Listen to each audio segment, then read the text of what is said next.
Good morning. Welcome back to another edition of Sunday Morning Chess at the Hartford Public Library. We are joining a chess tournament by Hartford Public High School students. Good morning. Welcome back to another edition of Sunday Morning Chess. Make sure I'm doing it myself Hartford twice. Library. There we go. And this is the sixth edition of the Sunday Morning Chess Tournament. And it's being played by high school students who, for the most part, just learned how to play chess a few months ago. They're now getting instructed several times a week. And on Sunday, they battle it out for top honors.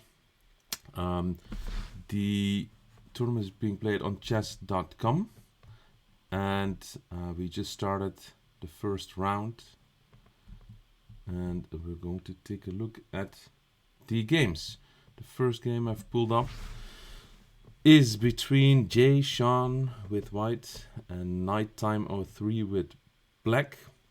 Nighttime 03 has won almost all of the events. So he's the big favorite to win this one again.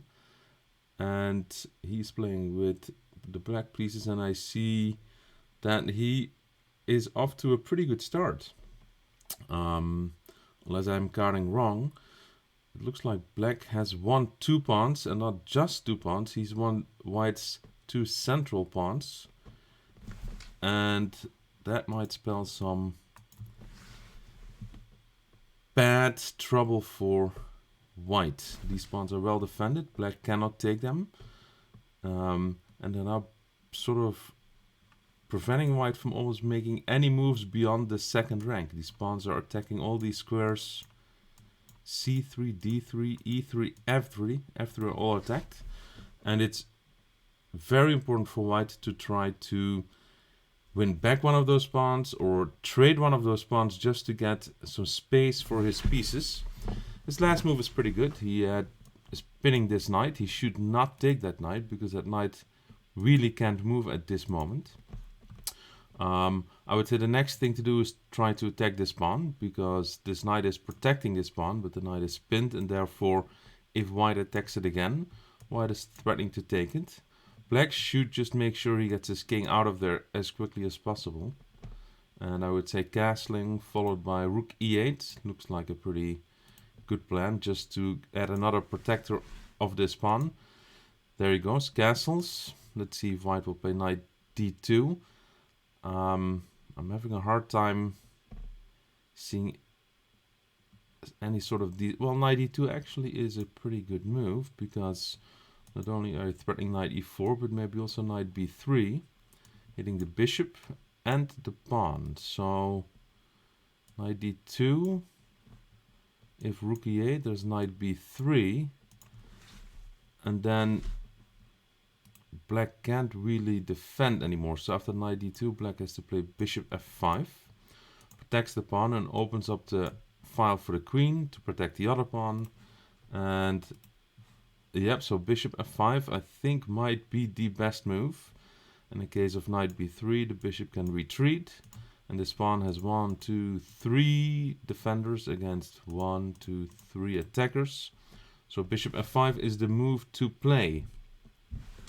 There might be other moves. Well, this move is very reasonable, but now knight b3 I think is going to give white some relief. c3 is not a bad idea. Try to just disrupt these pawns, but now they can start moving forward. I was thinking the other one, but this one might be pretty good as well. Or is it? Pawn takes, pawn takes. First of all, this knight now has another attacker, but black is threatening to take on d3 with check. So pawn takes, and the knight has to move. Maybe knight b3, knight b3 immediately. That could work as well. I think white is actually now starting to get some counterplay. If pawn takes, you could even play king h1, just delaying taking that pawn back. so that when you take it back, the king is not on this diagonal. Okay, white retreated. Well, black should take this pawn, and that's one down. One nail in the coffin removed. And the other one will then soon be forced to trade because there's just too many attackers. So knight takes, or pawn takes. I would probably go with this knight. Wow. Well, that would be nice if you could actually really take this pawn, although I'm not sure if well, I just don't like the move. Yeah, black takes the knight, it's for free. And this makes things very, very difficult for white. Down a piece now is to move this bishop out of the attack of the knight. Then it doesn't really matter as much anymore what happens with these central pawns. Even if black would just trade them, he's going to be up a knight and 2 pawns. So not looking good for white. Let's look at the other game. Design with white against Javius with black. And there's a lot going on. I'm trying to just get a feel for the lay of the land. Well, the first lay of the land is that I see a pin on the queen and king, which would be very pleasant for black. The other lay of the land, where are white's rooks? They're gone. Black still has 2 rooks. White has 1 extra minor piece. So black is up quite a bit of material. Neither player has spotted this yet. Black's plan is actually not so bad. He is piling up on this pawn. And he could take it now. That could be troublesome for the white king. Let's see if he finds that move. Maybe check first, then take on f3. Might be even better. This bishop is quite dangerous. The queen could be quite dangerous to the black king. But these pieces in particular are not doing anything yet. They're really passive, especially the knight. Whilst black's pieces are all sort of in the game. This is a surprising move. Okay, I think he wants to protect this pawn, but he might not have seen that the bishop can take it. And white does spot that. Okay, so now if the black king takes back, white takes this with check. And there might be some chances again. Now, the black king, if you look at, if this is the halfway, split the board in half, the black king is there with 3 pawns. And white is there with a queen, 3 pawns, a knight and a king. So on the right side of the board, black is in big trouble. And his king is there. So yeah, this is a wise decision. Get that king over towards his other pieces to have more protection around him. But white has some counterplay now. These two are both passed pawns, meaning no black pawns will ever stop them again when they're trying to march to the other side. And well, black should try to organize his pieces and go after this king, or maybe get his queen over to the queen side just to deal with these 2 pawns. Black has still plenty of resources to stop these pawns, but now he has to start being careful because g7, g8 was coming. Okay, black defended. He's now putting a battery on the 8th rank. So now what white would want to get is this pawn to where the queen is, and then push it all the way. So will he see that? Another move that could be interesting is bishop g5. Actually, very good move. He's now attacking this pawn, so maybe he can get a queen and then take this with his queen. g8, promotion, discovered attack. Rook g8, I like that move. He is stopping this pawn in its track. And next thing, he can maybe bring his knight back and go after this pawn. Another move that could be interesting is opening up this very long diagonal by just pushing the pawn forward and giving it up. Okay, white starts defending the pawn. Not a bad idea. The next thing I really would like to see for white is just getting this knight out into the game, which would have to go to d2, maybe e4, and keep going from there. Black should probably just really focus on attacking this pawn with all his might. I still like e4, by the way, because it opens up this diagonal, but it also opens up this diagonal. That's I would say, my second choice. Just getting this queen close to this pawn. Very good move. The knight comes out. Pawn e6. Okay. Not sure yet how effective that will be. So now, that's what he wants. He wants the queen on this square. Alright, good idea. Now the knight should try to find some way to create something. Black seems to be actually giving away his rook. That would be a game changer, as we say, because that would mean that rook will not be stopping this pawn anymore. And who else is going to stop that pawn? Counterattack, queen in check, queen moves over. Actually, a move like knight e4 could be quite dangerous. That would put the board, light the board up in flames. Alright, so he did spot that his rook was under attack, but g8 check. There it comes. Uh-oh. Trouble on the horizon for black. Now white has two queens, and black is in check. Okay, king d8. Bishop g5 would be a game stopper. That's close to a game stopper. Not a bad move, actually.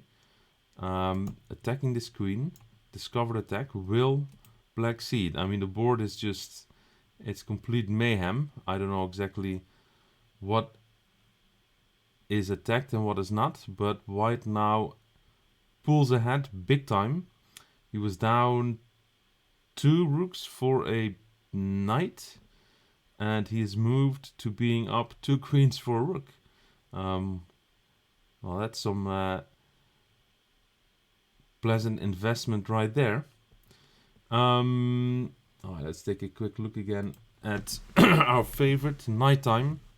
If he is using his material advantage, it seems like he is, because he's expanded on his material advantage. He's now up 2 bishops. The pawn is still sitting on e3.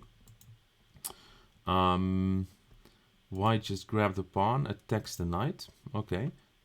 Black should probably just take this pawn. Well, yeah, with the bishop is fine. Bishop check. If the king moves, you have e2, discovered attack on the queen and the rook. So that would be pretty good. Pawn takes wouldn't be bad either, by the way. Tricky move b6 would be quite interesting. Trying to trap that queen up in the corner over there.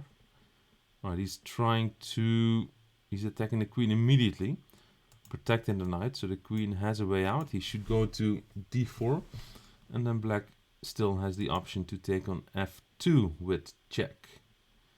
So far looking very good for nighttime. But Jason is still in the game. In the other game, well, there's a new development. There's a pawn coming to c1, turning into a queen, changing everything yet again. White stops it, attacks the rook. It's almost impossible to play this position with that little time, because everything is under attack. Okay, now white eliminated the threat of the pawn, attacks both bishops. So back on track. Yeah, I don't really see any good moves for black anymore. If white spots queen c6, the game will be over very quickly, because after that the queen will come here, the rook will block, and it will be checkmate. But there's probably like 30 other good moves for white. So that means it's not so easy for white to go wrong in any way. You would have to go wrong many times before this is not winning for him. On the other board, it looks like we've got a checkmate incoming on g2. So rook has to come up and defend the second rank. He did find that. Now black should try to get these other pieces somehow involved in the attack on the white king. Maybe bring the rook to the e-file. And this knight, well, this knight, that's a different story. Actually, rook e8, queen e4, then you're threatening queen e1. Rook takes, rook blocks, rook checkmate. That would be my choice. Not an easy one to spot, but rook e8 would be a decent start. This knight, the moment has taken the extra piece, has not really pulled his weight too well. It's just sitting there on the edge of the board, cannot go to any of these squares. But it doesn't really matter so much. Okay, black is going to try to attack the rook, but white is giving him some help and gives up the rook on d8, and that rook will be incoming for sure. Okay. I'm gonna call this one for nighttime unless he is not going to pull it off in the amount of time, which I think he will. Rook block, only way to get out of check. Then a queen check would be troublesome. Okay, now maybe he's going to bring in the queen. And it is going to be made very soon. I think nighttime will see this checkmate. And I think he'll also see this checkmate. Okay, there it comes. Convincing victory by nighttime. And back to Design and Javius. Black is still somewhat in the game, but obviously white with 2 queens is in great shape. In fact, there is a mate in 2 available. Black's goal at this point should be just to lose everything he has to have at least some chance of a stalemate. But that would not be easy. Now let's see if white manages to coordinate his 2 queens to trap that king. There is a mate in 1 thread, but not that easy to see. Okay, rook e1. You could say, well, he's giving away a rook, but he actually should try to lose all his pieces. Now f4 check. Give up that pawn. Play b3. Give up that pawn, and then rush to give up this pawn as well. And hope that you will live to see another day. Javius will also have to hurry up because he's only got 40 seconds left. So if he wants any chance of stalemate, he has to start pulling off those moves very quickly. Okay. Will it be over soon? King b8 only move. And then there is at least 1 mate in 1, and Design found it. Okay, this was a very topsy-turvy game. Let's see how that started out in the beginning. How did we end up in a situation where... Well, the opening is the Sicilian defense. Pawn e4 and then pawn c5 is called the Sicilian defense. The most popular defense in the game of chess. Also among the professional players, the Sicilian defense has a great popularity. Also among me, because I play it. White played bishop c4, okay, and black played knight f6, attacking this pawn. And white played b4. If you play b4 against the Sicilian defense, it's actually called the wing gambit. Usually when the wing gambit is played, it happens right here. So this is some sort of a 1 move delayed wing gambit. Wing gambit because white is just giving away a pawn on the wing. And white sometimes gets good play for that. In this position, he might also get good play. Let's see, queen e2. All right, protecting this pawn. Queen c7, d3. Development, castles. Actually, this went quite well. Now black comes up with this little tricky discovered attack on the rook. And my guess is that white missed it. White did miss it. Not in the worst way possible, because he did actually attack this knight. Now he can save his rook, but he would have to block the attack. So he would either have to choose pushing the pawn up to block it, or pushing the other pawn up to block it. I mean, he could also push this one up, but then that pawn gets there, and I don't really like that. G4. Aha, knight e1. So I think he was a little taken aback by the fact that he dropped his rook, that he temporarily forgot that he was attacking the knight. And it is a very sharp game. Black is aiming at this pawn, and white now just sticks the pawn all the way up the board, and that weakens his king quite a bit. Now he has no more pawn on f7 to shield him. So this game was actually quite interesting, except that white just refused to take this knight, and now the knight comes in and wins the other black rook, and this is where I picked it up. Alright, interesting game.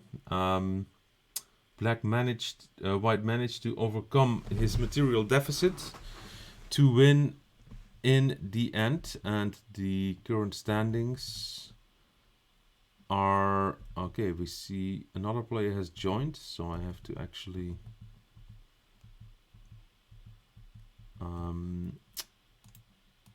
show that to you.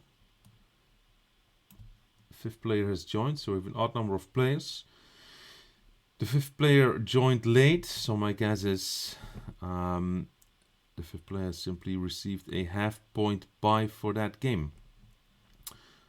The next round, Nighttime should play against Jazayan, and Javius or Jason should play against Ningozi. Let's see if they're already playing. They're probably starting in about 7 minutes. Let me just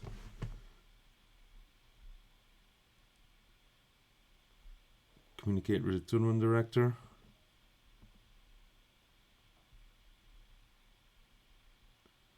For the latest updates. Okay. 7 minutes. What can we do? Let's take a look how the other game started. We missed the first couple of moves. Queen pawn to d4, knight f6, pawn to e3, queen's pawn to d5, check, blocked, retreat, knight development, pawn to e5. It's a good move. White should maybe consider taking it, but he moved pawn to e4, so now he throws a match, or it's the fuel into the fire. And how is that going to work out? Not too well, because black takes this, attacking the bishop. Now white really has to take that pawn, attacking the knight, but he didn't. And then black took the other pawn, and this is how black ended up with 2 extra central pawns. So e5 is a good move, but it doesn't really threaten anything yet. This pawn is protected by the knight and pawn. e4 doesn't trap the bishop because the bishop still has a way out. So there's not a threat that really hurts white badly. And so he could, for example, just castle. He could also take, and the knight recaptures, and then make some move. If he doesn't like the fact that this bishop would be chased to this square, he could move a c-pawn. Maybe even a move like c4 would be possible. So there's not really a reason to now go all into the center, although it's quite a nice picture. This is what we call a nerve center, with 4 pawns in the central squares. And whoever's to move usually is in good shape, because you get to take first. In this case, it's black's first option, and black takes that pawn, which looks pretty good. And now he should recapture the pawn, which he didn't. And once he didn't recapture, that pawn was no longer up for taking. And this is where we discussed that black should play bishop f5 instead of rook e8, because now white has the option to play knight b3. in the game he did play another pretty good move. He's now trying to disrupt these pawns. Black pushed forward, and now he played knight b3. And after bishop e7, he was actually in decent shape until he played knight a5 and dropped the knight. If he would have taken here, I think white is pretty okay, much better than he used to be. If black takes the pawn, the rook can take back, and white is only up one pawn, the one on f7, and he actually has a little bit of an issue with this pawn. The bishop is attacking it. The knight can't really move away from the f1 because it opens up the file for the rook. So here white has a pretty good position, I would say. Very active. Knight in the middle. If black takes, then the other knight can take back. And he's got a lot of space for his pieces, while black is a little bit... he's very solid with his pieces over here, but they're not very active. So I would actually pick white in this position, just because his pieces are much more active than black's. And f7 is just a bit of an annoying thing to keep an eye of. White could maybe try queen b3, forming a battery with the queen and bishop, attacking f7, which might force this rook to retreat to f8. So for example, whose turn is it in this variation? It's black's turn. What should black do? Not so easy. I don't really like black's position at all. Maybe just start with rook f8. Because you might have to anyway. Now white has some options. I would like this king to get out of this diagonal. I'm somewhat tempted by a move like knight f5 just to get that bishop, for example, go into this position, although that might make black's life a little easier. Maybe just king h1 just to get the king out of a potential pin on the diagonal, and just let's see what black wants to do, or maybe move this queen out anyway. Maybe queen f3. Hit the b7 pawn, put another piece on this half open f file. Get the rook ready maybe to join. Let's see how this knight is going to feel. So looks like white was in decent shape for quite a while. And then he dropped the knight and it was downhill from there. The next round seems to have started already. Let's see. The two winners, right? Am I remembering this correctly? I am. Playing against each other. And what is going on? Design with white against nighttime. Design plays d4. This is called the center game. Because white just sticks 2 pawns in the center immediately. Black takes, and now he plays c4, which is one move too far. Maybe it was a mouse slip, maybe intentional, we'll never know. But if white plays c3, then it turns into a Danish gambit, because in this position white can recapture the pawn, and it's not a gambit. A gambit is giving away a pawn on purpose in the beginning of the game to try to get something in return, like maybe have more active pieces, or being able to target something of your opponent. In this position, white could turn it into a gambit by putting the pawn there, and if black takes, recapturing with the knight, or pawn up, pawn takes, and then getting the knight and giving up another pawn and get this bishop on this nice diagonal. c4 is also a gambit, but not such a good one, because it doesn't really enable any of white's pieces more than was already the case. In fact, it's blocking this diagonal. So black now played knight c6. I think he might have been better off protecting the pawn with his other pawn, because now white can still try to maybe attack this pawn with all he has. There he goes. And he almost went into the right direction, or at least he almost used the correct piece. Actually, this pawn is being attacked. maybe I would just castle and say you can take this pawn. I'll take first, and then after black takes his pawn, I'll castle. Played knight h4, which doesn't really do much of anything, I'm afraid. And black takes the pawn, and white castles. Okay, so black should be a little careful now, because the king is still stuck in the middle of the board. In fact, he could have taken the knight, but he attacks it with the bishop. And now white kicks the knight. So now he's actually not losing his knight because he can take this one back.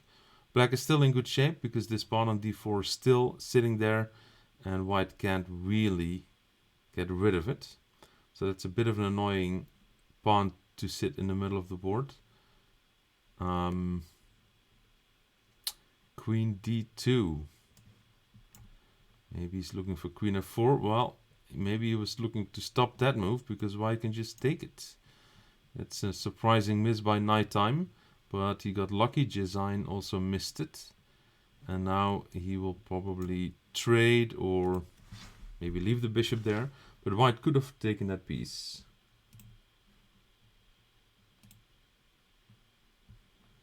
A quick look on the other board. Javius, let me look at it from white's perspective.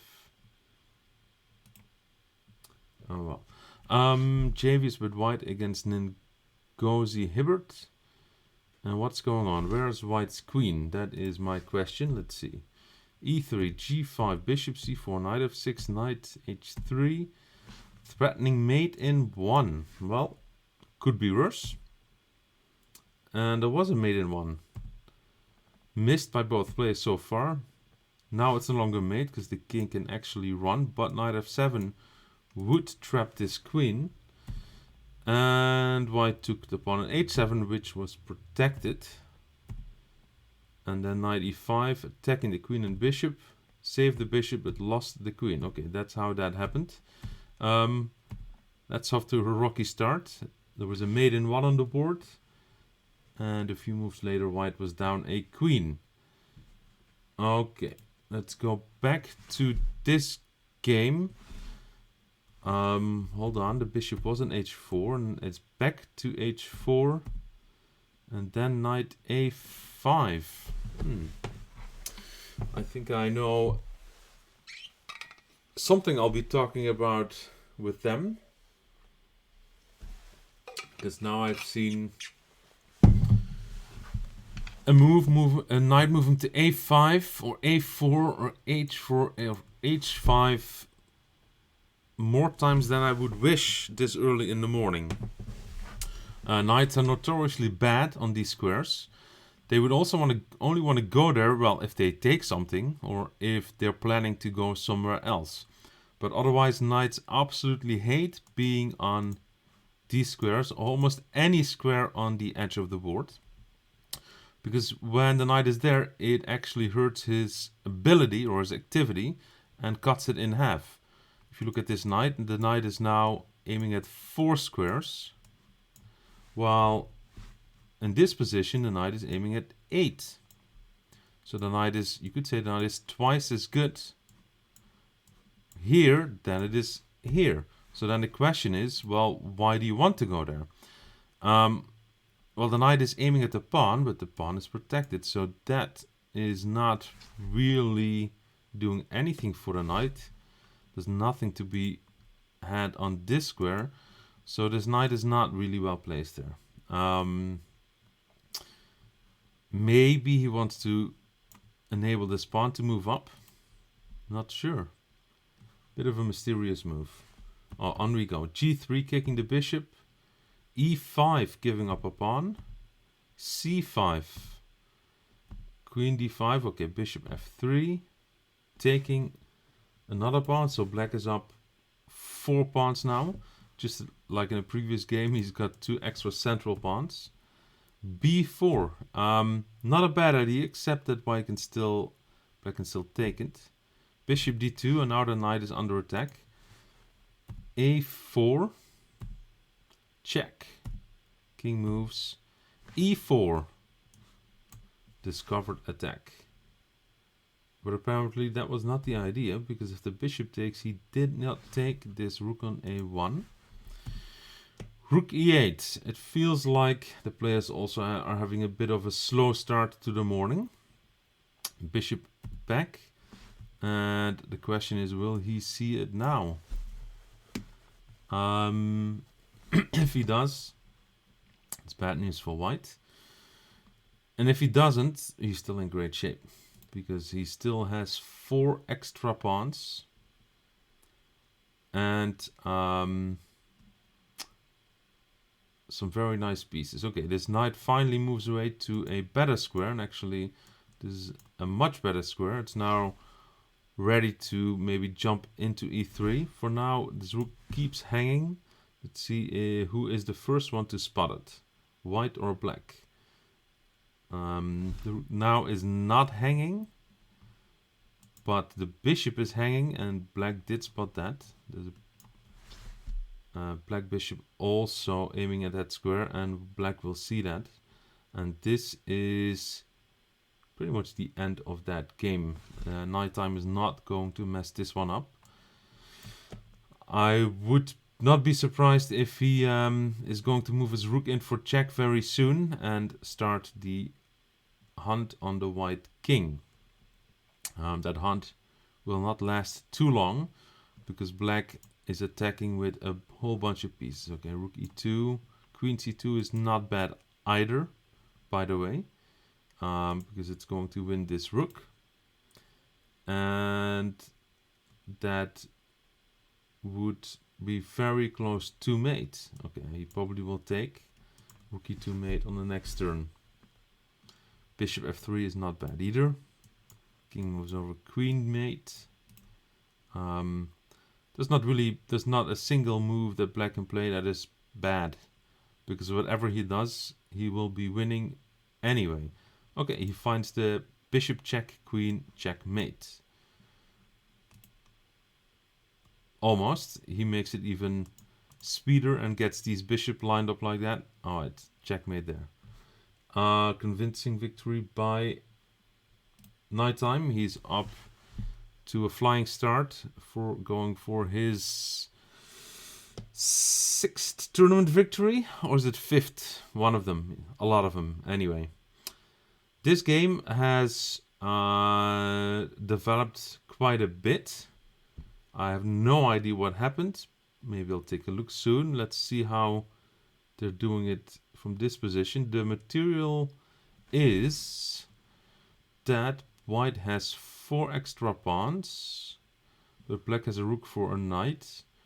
So white is up 2 points. But this rook is very active. It has entered white's position on the first rank. The rook could easily switch to start harassing these white pawns on this side, the queen side of the board. And it might not be so easy for white to protect them. So even though white is up material, it's far from over. White will need to queen one of those pawns at some point. Now if white takes this pawn is now passed, and that would be the idea. Black can still stop it, but for example, moving the rook behind the pawn. In an endgame, the rooks always like to be behind the passed pawn. Behind being, if you look at it from white's perspective, this is the passed pawn. And from white's perspective, these squares are behind. And these squares are in front of the pawn. And whatever rook it is, a white or a black rook, the rook always wants to be behind the passed pawn to attack it that way, and not in front of the passed pawn. You can also be on the side, which is not so bad if you're defending it, but not great if you're attacking it. So the black rook really needs to come to b1 and try to stop this pawn in its tracks. At that point, white's other pawns can try to join the effort in getting across. Now what black did was actually about equally good. Black is now moving the king over to try to stop this pawn from coming all the way across. Although after b6 and b7 and b8, I don't think the king is going to be able to do it because these pieces are controlling those squares. I really like what JV is doing nonetheless. He is getting both these pawns up the board, and they're now pretty much unstoppable. These pawns are much stronger than even one rook, let alone being held by a knight and a bishop. This check was not really necessary, but okay, it doesn't matter so much, I suppose. The knight goes back. Yeah, if he just keeps pushing the pawns, one of them will cash in. The black king is now running away. Not sure where to. Maybe he's just putting a hike all the way to the other corner.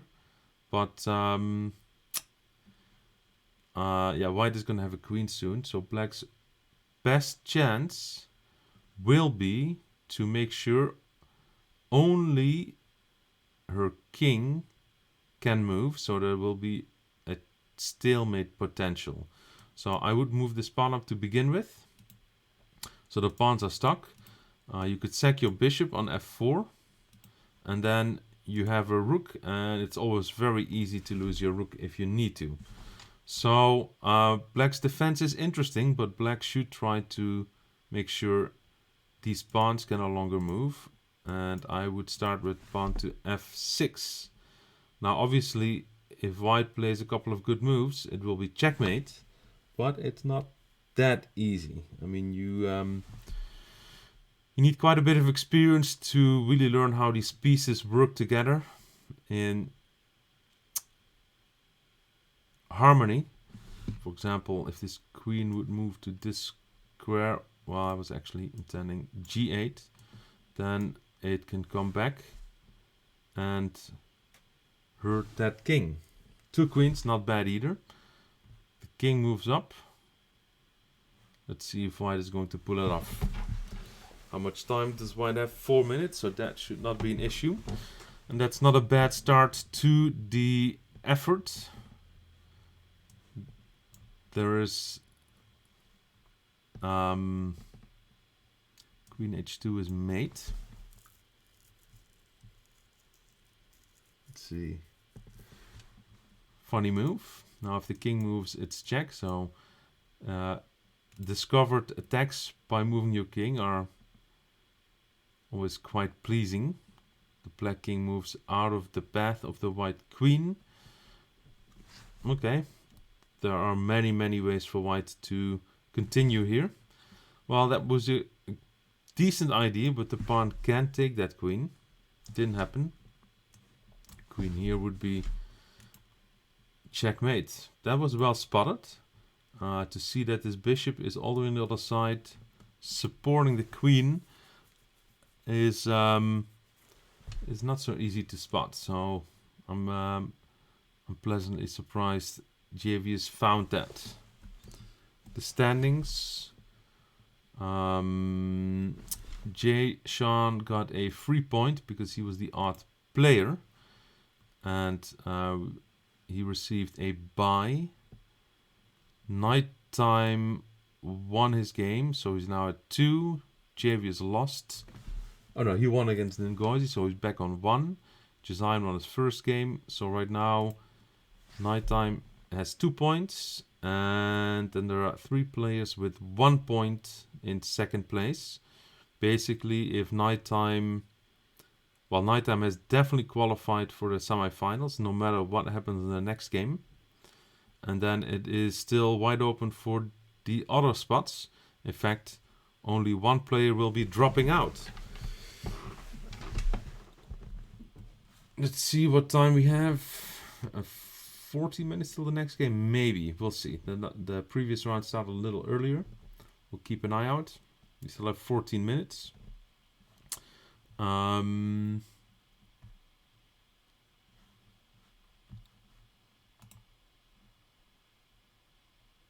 Let's see, I'm still here. Yep.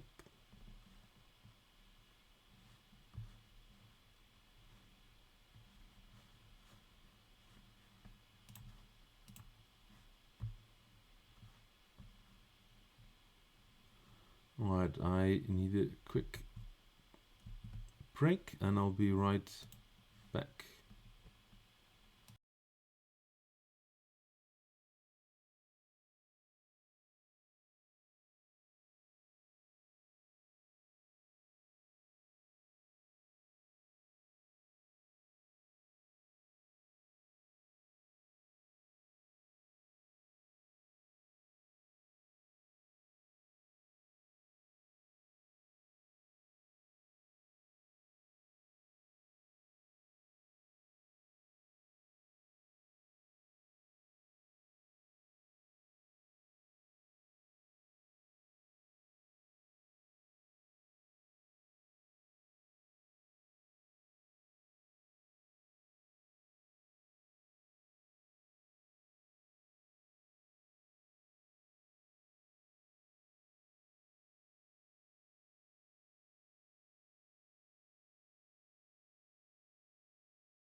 Hello again.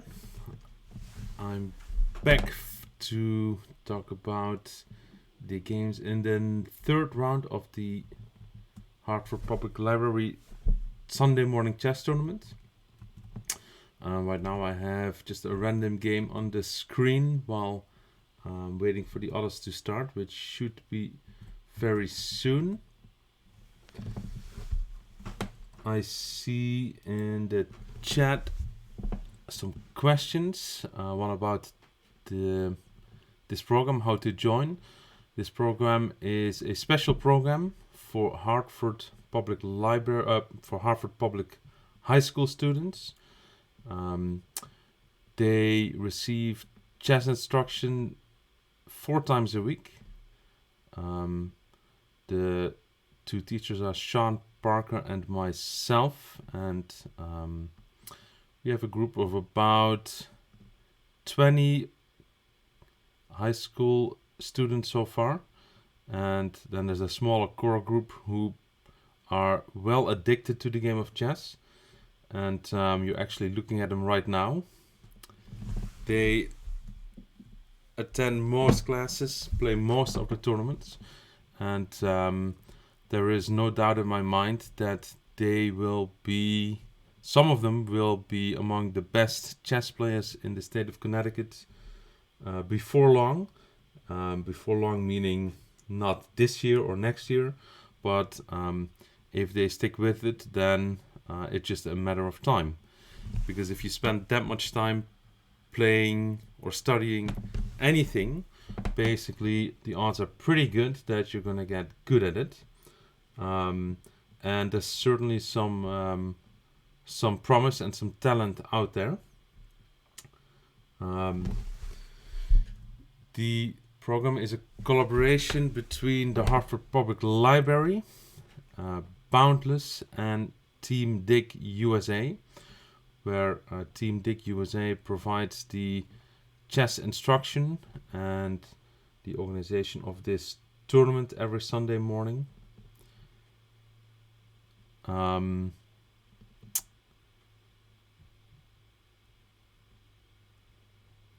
The contact number for the Team Dig USA is in the chat. You can also follow Team Dig USA on Facebook. I know yesterday morning they organized a impromptu tournament at the Weston Public Library outside. The weather was nice, so they didn't need the tents, but they had them anyway. And I'm expecting there will be more in-person chess tournaments and events popping up in the next couple of months, as at least in this part of the world and in this part of the country, the pandemic seems to be on its way out. Of course, we're still not out of the woods by any means. And it looks like we have started the next round. Let's take a look. If you have any questions, I had to figure a way out so I can see both chess.com as well as the chat at the same time. I think I have solved that problem now. So feel free to ask me anything. I'll try to give an answer. I can't promise it, but I'll certainly give it a try. The 2 games are Nighttime with white against Javius with black. And then the other game is Ngozi with white against Jason. Let's start with the leader, Nighttime. Just a few moves in. I started with King's Pawn to e4, Knight to c6. A bit of an unusual move. Usually Black likes to immediately do something in the center with the pawn, but it's not a bad move. This is a very good move. White now takes the opportunity to put 2 pawns into the center of the board and thereby controls a lot of space on black side. Pawn to b6, knight to f3, developing now with the knight, good move as well. G6. Now it's this is what we call a double fianchetto. Fianchetto is an Italian word for flank, and in chess, when we talk about a fianchetto, it means that a bishop is developing on the flank like that. For example, these bishops, they probably are going to develop in this fashion, which is not on the flank, but these bishops can develop on the flank, and since black is doing it on both sides of the board, this would be called a double fianchetto. For now, I don't see a bishop being developed yet, but we'll see. White starts an attack in the center, which actually makes a lot of sense. Knights, they do like to be somewhere in this square of 16, because that's the only part of the board from which they will be looking at 8 other squares, which is the maximum they can ever achieve in their lives. But what they don't like is to be chased by anyone. And the ones that can really chase it well are pawns. So after pawn to d5, this knight is now chased from this, what I call the sweet 16 for knights. And the moment it goes away and it keeps getting chased, eventually the knight lands on the edge of the board and its ability has been slashed in half. Now it only looks at 4 squares, and the knight is not particularly happy on that square. After chasing the knight, white continues with development. Very good. So these knights are in the sweet 16, these 16 squares, and that's where they like to be. Pawn to d6, and white develops with bishop d3. Actually, he had a very nice opportunity now. If he would give a check, black would have to block with his bishop, and when that bishop moves away from the diagonal of the knight, the bishop could then take this knight on the edge of the board. It's a bit of a tricky combination. Bishop d5 is called elimination of defense. It's luring the bishop away, the defense of the knight, the bishop away from the defense of that knight. Now in this case, lure is a bit of a strange word because really black has no choice, but that's what it would be called. Bishop d3, pawn to e5. I like that move a lot. In fact, this now has defended against this check because the king could just move up. Castles, and the knight comes back towards the sweet 16. I like that a lot too. So, if anything, he's ready to take. So I also like white's move, which is moving the bishop from the attack of the knight. And then after bishop d7, he resumed the chasing efforts of the black knight, and black now finally faltered. He had to retreat his knight to b7, but instead he moved to a4. Actually, he didn't falter at all. What am I saying? I'm faltering. Of course he can move it there because the bishop is protecting the knight. Actually, very good move, I should say. The pieces get traded. Now white has somewhat of an interesting option. He could try to trap this bishop on this square, but black does have a way out, so I'm not sure how strong it would be in the end. White plays a decent move. Now rooks often like to come to the e-file, but the existence of these pawns sort of make it not that useful there. So if white can somehow get rid of these pawns, this rook would be in great shape on this file. Right now it's just staring at its own pawn. Let's see how that develops. Queen d7, rook b1, bishop e7, and now he traps the bishop. And actually this is a bit of an issue for black. And there is a way out, but he has to do it right away. Black has to play pawn to a6 right now to undermine this pawn trapping the bishop, and if the white takes, then that bishop is protected by the queen and is safe there. Now this pawn on a6 could be annoying, but black actually could play a6, takes, play b5 himself, chasing the bishop, and then take with the rook, and black is completely fine. In the game, black tried another move, but after rook b4, the bishop is now trapped, and it is too late to play a6. He could be very tricky by playing a5, and after rook a4, that rook is sort of trapped there, but okay, this is getting a little convoluted. So black decided he had to get the maximum number of points for that bishop, which he did, which is a pawn. And white took it. And, okay, obviously white is in good shape because white won a bishop for a pawn. But it would still not be all that easy to use that material advantage. If you look at the bishop, that is light squared bishop, it's blocked by all these pawns, so it cannot really get that active. If I'm black, I would get the king castled to the king side. But he castled it to the queen side, and that makes me a little nervous because the king moves to the file of the queen, the white queen. And once that bishop moves away and white manages to put a battery with a queen and a rook, that c7 pawn could be in trouble.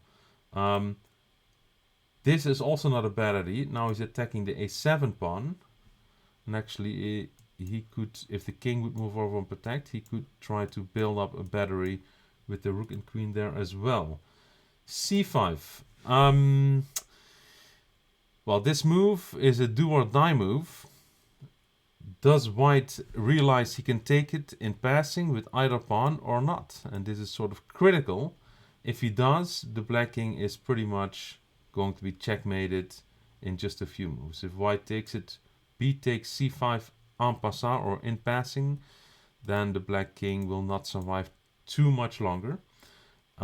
It's a very special move that did not used to exist, but around the year 1500 they changed some rules, and this was one of them. And basically, if a pawn moves 2 squares next to an enemy pawn, that enemy pawn gets one chance, and one chance only, to take it as if that pawn only moved 1 square. So here that pawn moves 2 squares. It's the first turn of the pawn, trying to pass these white pawns on the file next to it. And that gives these pawns an option to take it as if it only moved once, but it has to be done right now. And after white's next move, now you can no longer take that pawn. The rook moves back, and for some reason neither player is spotting that the a7 pawn is under attack. And once that pawn goes and the queen comes in, that king is in big trouble. Okay, black did take the pawn on e4. It is protected. And white moves knight d2, discovered attack. Not bad. And black misses the fact that he is facing a discovery. White wins the queen, wins the knight, and is in great shape. Okay, black is down to 2 rooks. Maybe he can try to double them on the g file for any sort of chance. Well, there we go. Very good. And now white defends by playing g3. Black is threatening to play rook g2. By the way, this would still be very far away from checkmate, but better than nothing. White defends with g3, and black plays f5. I quite like that move. Maybe you can use that pawn to try to put more pressure on the g pawn. But essentially, anytime white spots that he can take the a pawn with the queen, the game will be over very soon. Let's take a look at the other game. Well, just in time, or maybe too late. Anyways, black is about to checkmate the white king, and he did find that. Let's go back and look at it from the beginning. Pawn to f4. Not a bad move, but I'm a little nervous about opening this diagonal to the king so soon. Also, this pawn has been under attack for a little while. Alright, so now it turns into an opening that's called the 4 pawns, where you stick your 4 pawns 2 moves up early on in the game, which gives you a lot of space, because now all the space behind these pawns is opened up for the white pieces to move to. And it puts an enormous amount of pressure on these 5th rank squares. Now black is best advised to start taking one of these pawns, probably the one in the middle, and he does. And white should have recaptured with the queen, but allowed black to take the knight. Aha! But then trapped the bishop. Pretty nice idea. And the bishop took, and then instead of taking the bishop, attack the queen. Defend, take, but now the bishop is hanging and the knight is hanging. And now things are going sideways for the white king. Let's see if black manages to quickly get an attack on that king. I like the move d5, because it certainly makes this king less safe. It attacks this pawn on c4. Attacks the king, takes a pawn. I would really like to get this rook to the e-file and check. And there it comes. Almost. Also very good. The queen was under attack. And now the rook comes to the e-file. Knight c5 would have been a pretty nice move as well. Opening up the rook. Rook e8. Check. Queen back. Does he want to go queen f2? Maybe. Bishop f4. I'm not sure. Does he want to go bishop e5? Potentially. He does. And it worked out beautifully because white just trapped the queen in the rook in the corner. And takes and check. What is going on there? Alright, so I would first deal with this threat by just taking this pawn. I would use my queen, in fact. Now, what is going on? Because black just walked the king into this huge discovery. And this is extremely dangerous. What is going on?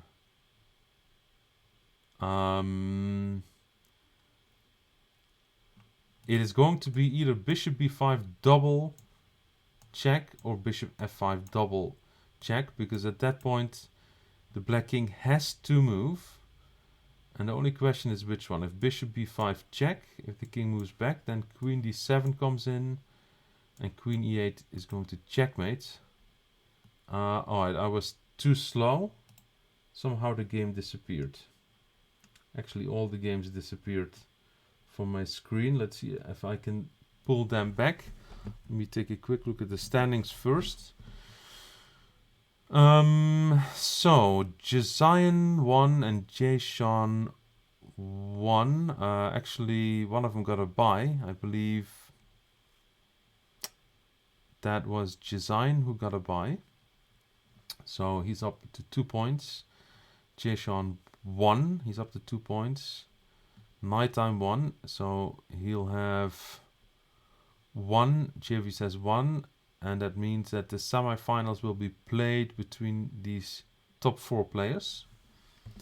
Daniel Zhao, the tournament director, is filling it in as we speak. 10:15, so probably in 15 minutes. Let's see if I can find back the game I was just looking at. And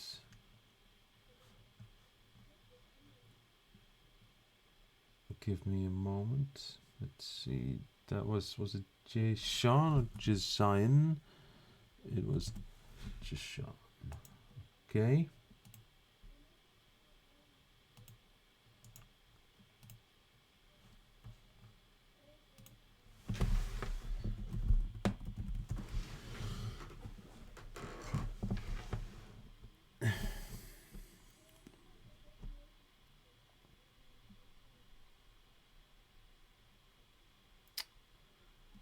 Alright, members should be in the list of friends. Let's try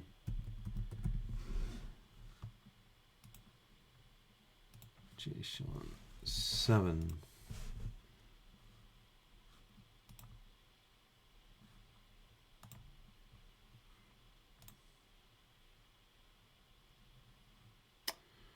Okay, let's see if I have to resize my screen. I do.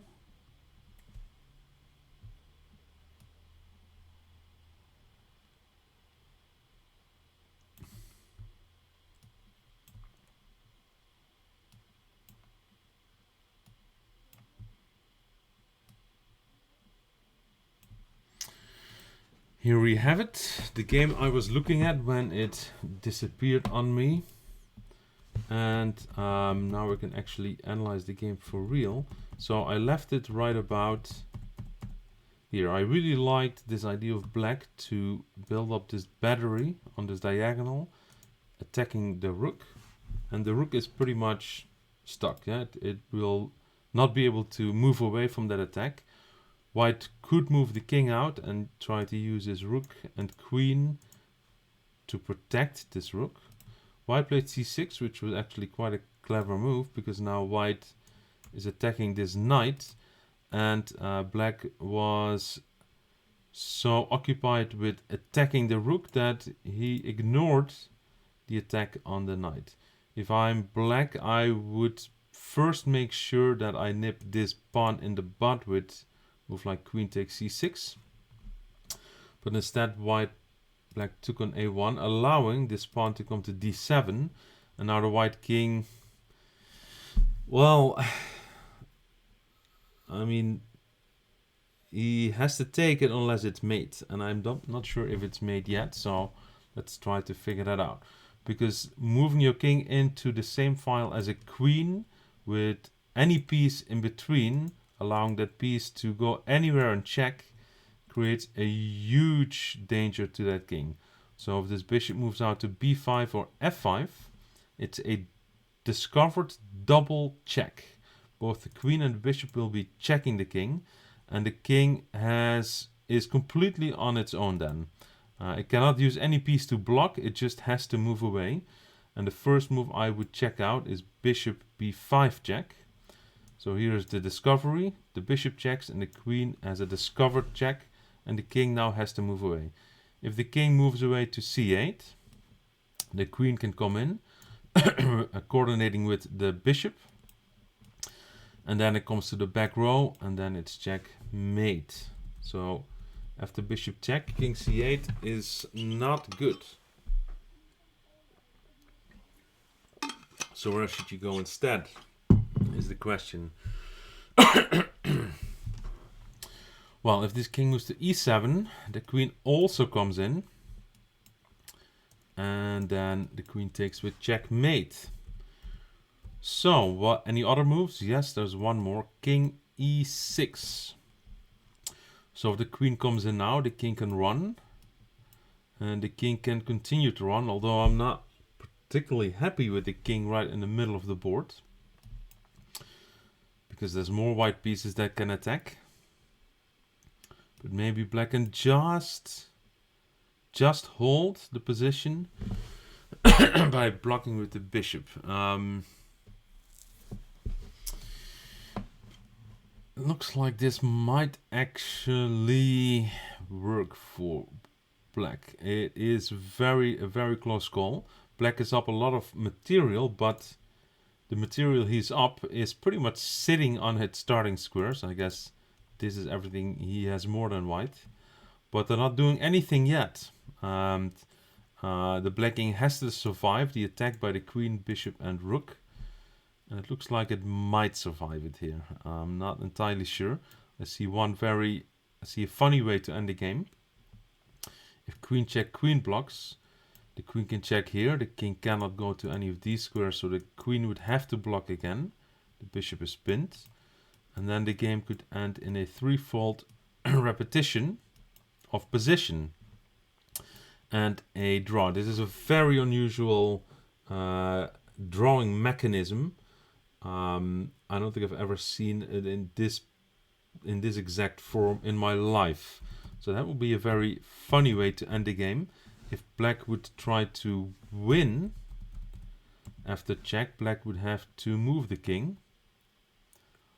Probably has to move it to c5. And now, what is going on? I don't trust it one bit for black. It's both check and check. Let's try with this one.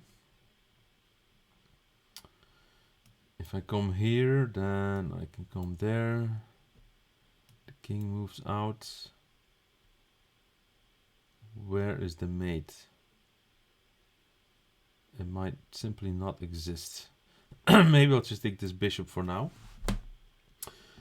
restore some of the balance, and this black king is still not safe at all. Okay. Well, this is turning into a pretty deep analysis. So queen d7 is definitely interesting. I was also thinking about first playing rook e1, because if the bishop blocks now, it's actually made by the queen. With the help of the bishop, and the king has no more escape square. So you'd have to move the king out, and then I have the option to at least try to maybe somehow take that queen. I'm not sure if I really want to, but it is an option. I could also check in all kinds of ways, which is another option. Actually, I think I really like this one. How much I like it, I'm not so sure yet. I was hoping to have some sort of a spectacular checkmate, but I don't really see it yet. I could check with the pawn. Oh, I don't know. It's very complicated. I think it's safe to say white had very good chances for just one move after king takes d7. And then maybe bishop f5 is also good. If king over here, then I'll check again. Okay, but then I can block, because if the queen moves in, now the king is safe, because this bishop is on the wrong diagonal. All right, interesting moment. White played queen check, and now black got a chance to block.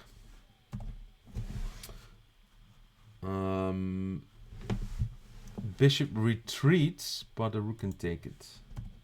The rook did not take it, and actually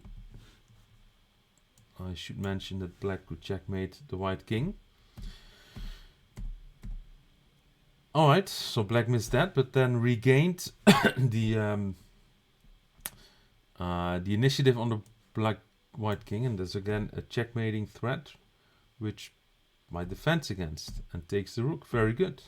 Rook e1 would turn the tables a little bit, because then white would also win that black queen for a rook. But now black is the first to punch the queen. Now he's back in the driver's seat. Okay. White should take, and then take, and then technically black should play pawn to g6, and then move the rook over to win that pawn with the rook. If you take it immediately, then you're splitting up these pawns, and they're now, well, they're not helping each other at all, and they're also not that strong. These two pawns, they're doubled, and neither one of them will be able to get across very easily. So if black plays g6, he's not taking the pawn yet, but after he moves the rook and takes the pawn with the rook, then these three pawns can really start working together when they're next to each other. Anyways, white played queen d3 check, which could be a good idea, except that the queen was not protected, and then black moved in for the checkmate. That was a pretty wild game. I will have to resize the board. Let me see if they're playing already. They are not. Let me just take this opportunity to do another resizing, which I've done more in my life than I want to, but I don't really know another solution to that. So here we go. Getting ready for the next round. Let's take a look at the standings and bring the semifinals into view. Here we go. Let me also try to find out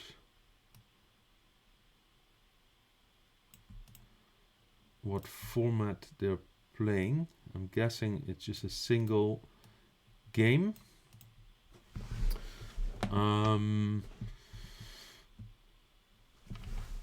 Where Nighttime is playing Javius and Jay Sean is playing Jazion. Let me ask tournament director.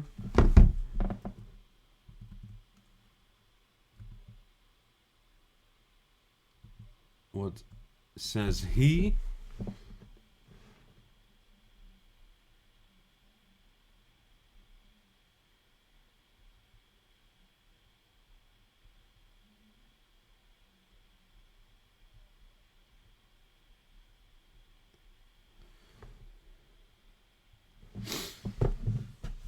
And then they should be starting pretty soon, within the next couple of minutes. I have some random game, well, not completely random, at least for me. Let's see. This is a game by a very good friend of mine who used to be a chess teacher in Indiana and then moved to Taiwan and is a chess teacher there now. Taichung Chess. He lives in the city of Taichung.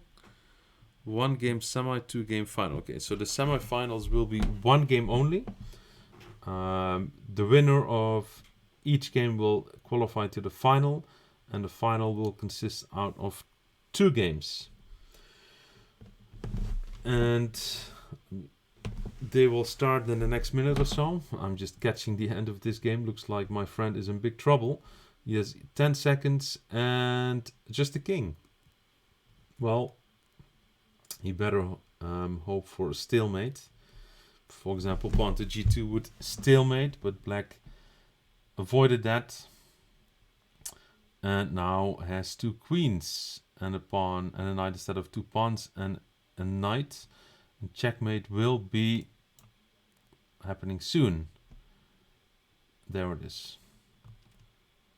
Too bad for my friend, but what can you do? Win, lose a game, play a next one, win, lose, draw.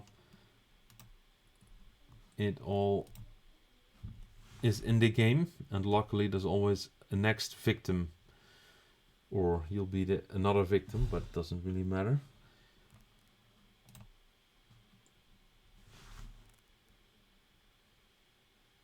Knight to a4. Still not a huge fan of those moves.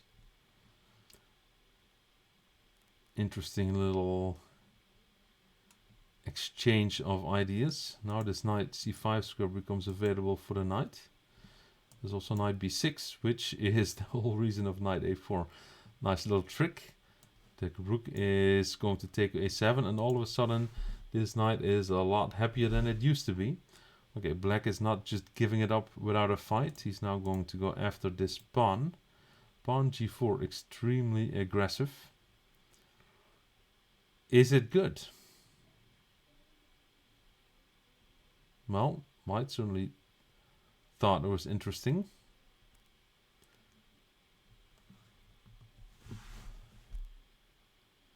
Looks like the player with the black piece is from Canada. At least there's a Canadian flag showing.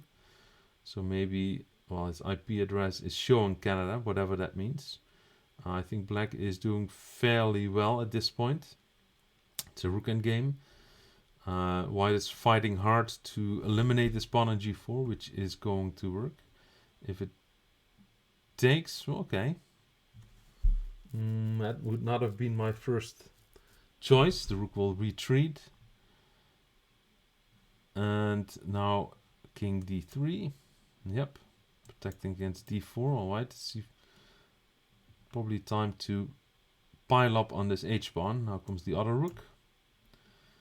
And rook h2 would be my choice, but okay, they would move transposition. Okay, so black is really putting all his hopes on this pawn. White is now going to try to get his king active. In fact, the king could simply walk in like that. Or like that. And then start shipping the f-pawn. Okay, enough of that. We're going to take a look at the semifinals. They just started. Jay Sean against Jazine. I see some action on the square d4. What just happened?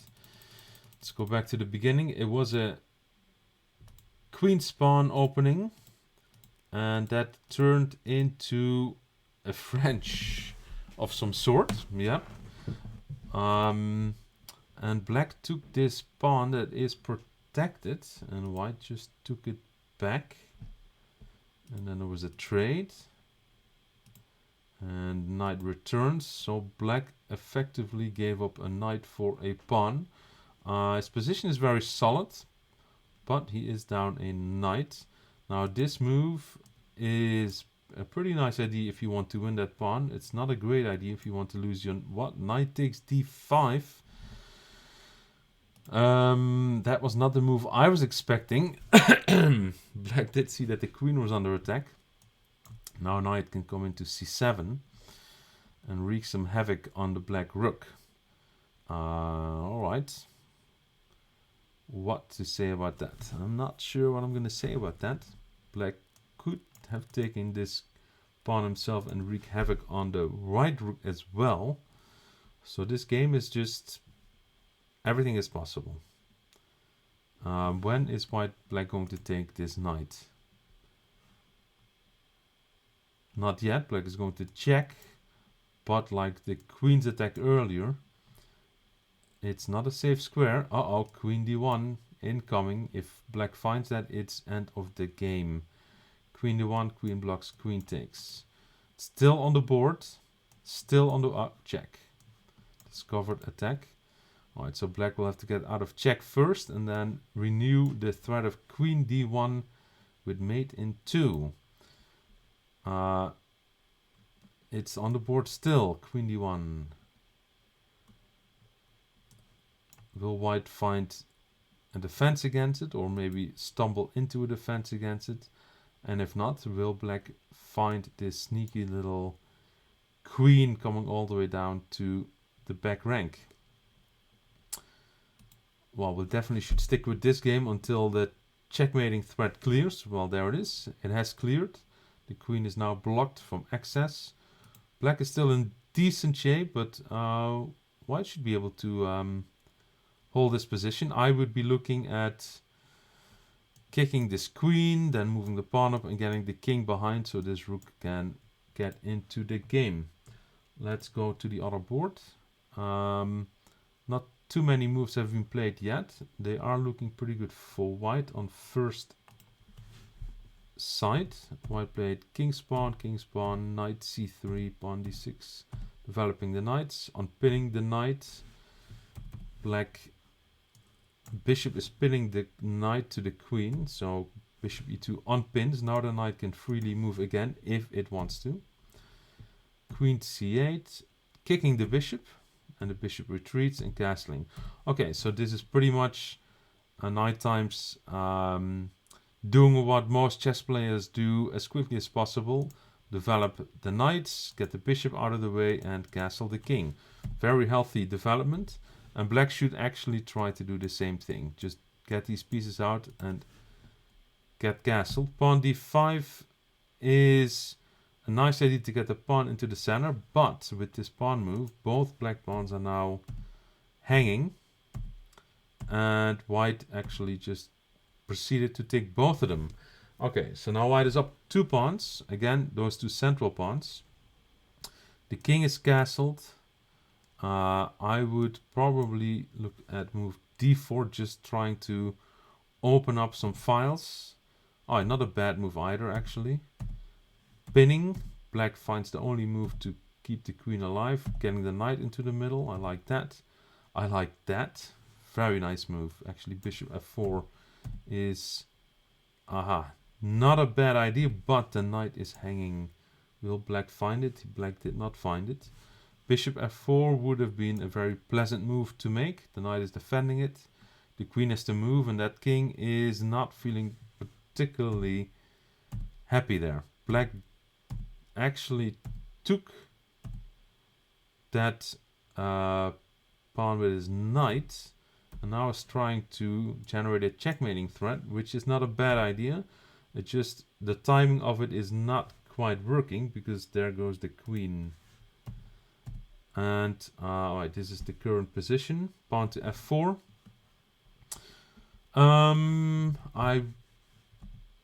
Not a bad move. Bishop back. White should be looking at getting these pieces involved, develop them, and then attack the black king. White is up a queen and a bishop for a rook. Queen f3 I like as well. Getting this queen to this diagonal where eventually it might be able to target this king. There's some funky ideas with bishop a6 entering the position. Rook e8, not a bad idea, but the timing of it is not quite right, because white can take the rook. White did not see that, but played the next best thing, which is opening up the first rank for his rook. Okay, well, White is a huge favorite to win this game. So let's look if there's any developments in this game, and there are. There's a lot of developments, because what is going on? Discovered attack. Double check again, now with a rook and a knight, and the king has to move, and then I guess you could take this pawn. Yep. Now be a little bit careful. After a3, the knight has no easy way out of that c2 square. So the pawn attacks this escape square, the king attacks that. So the knight should probably be knight a1. Interesting move.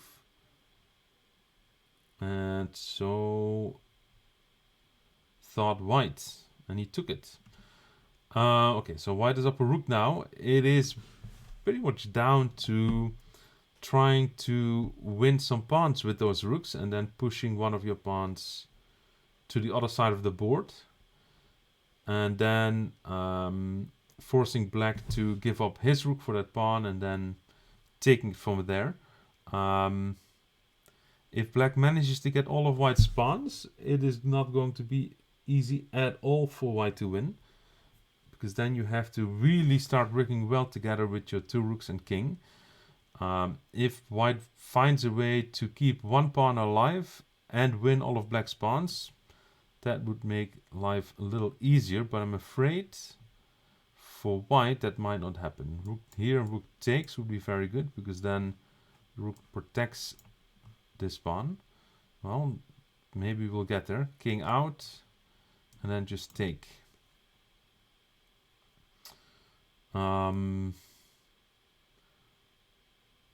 Well, the alternative is trying to go after this king immediately. Black is trying to get this pawn across. White is still in good shape. Threatening mate, threatening mate. Very nice idea. But rook f2 would... There it goes. Rook h1. Does he... Will he find it? Was that the plan? Okay, now he takes. But now rook b1 actually turns the tables. Uh-oh. Uh-oh. A lot of things are happening as we speak. Rook h7 is mate. Okay, queen, but then rook h2 is mate. I don't know if black really has an option now. Just have to try it. Rook h2, do or die, and that's it. Do. Whew, in the nick of time, Jason pulled that one out of the head. Yeah, one second longer, and who knows who would have won that game. I see that Nighttime's game has disappeared from my view. Let's see if I can still get it. Excuse me. Back into view. I see. That didn't last too much longer from where I left it.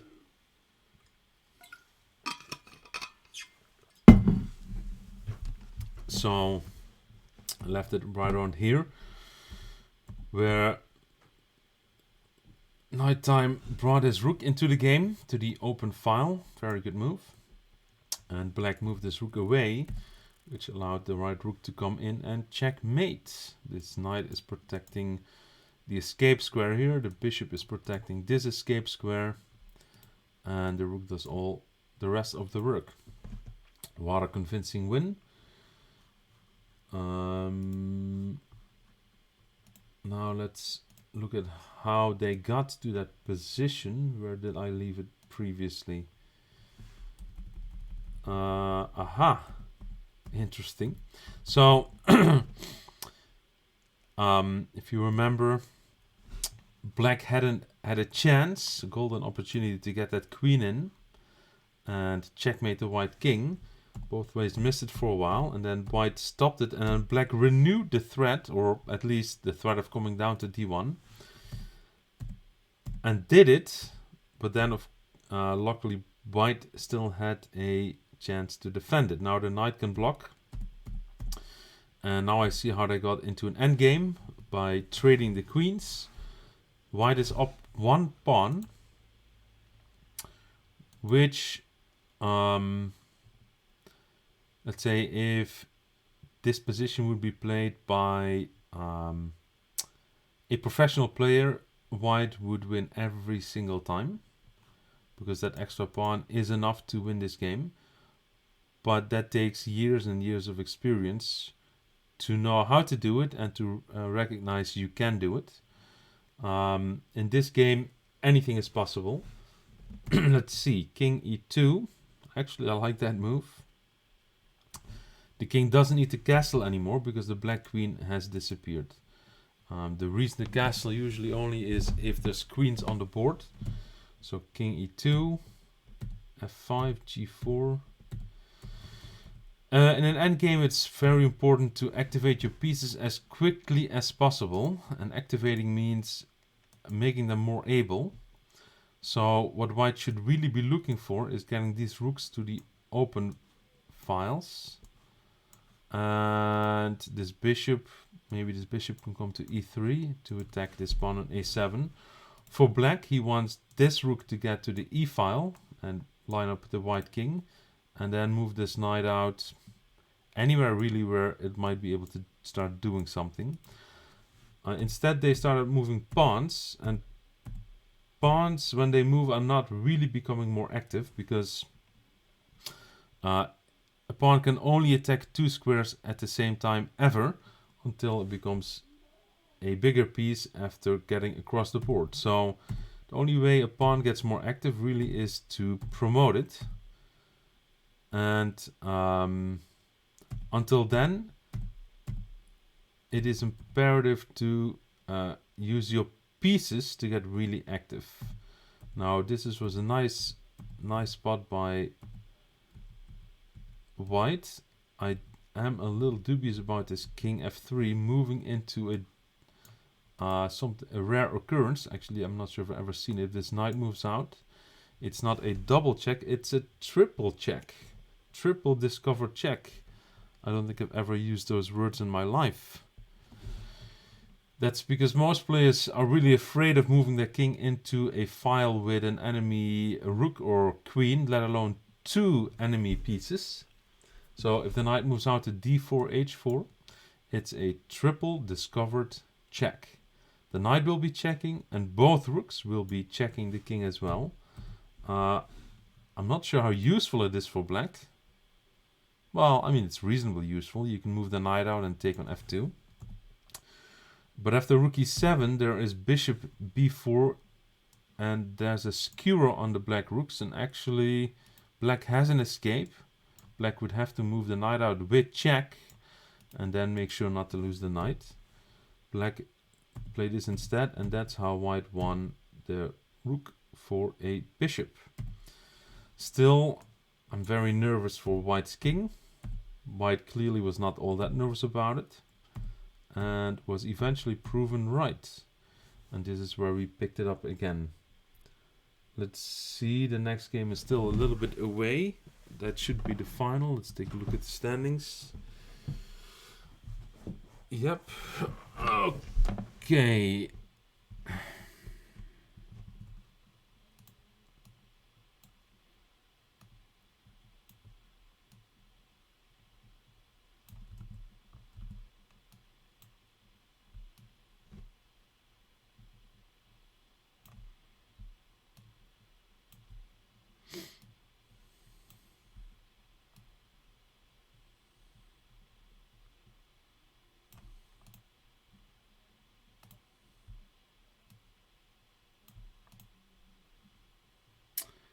Here we have it.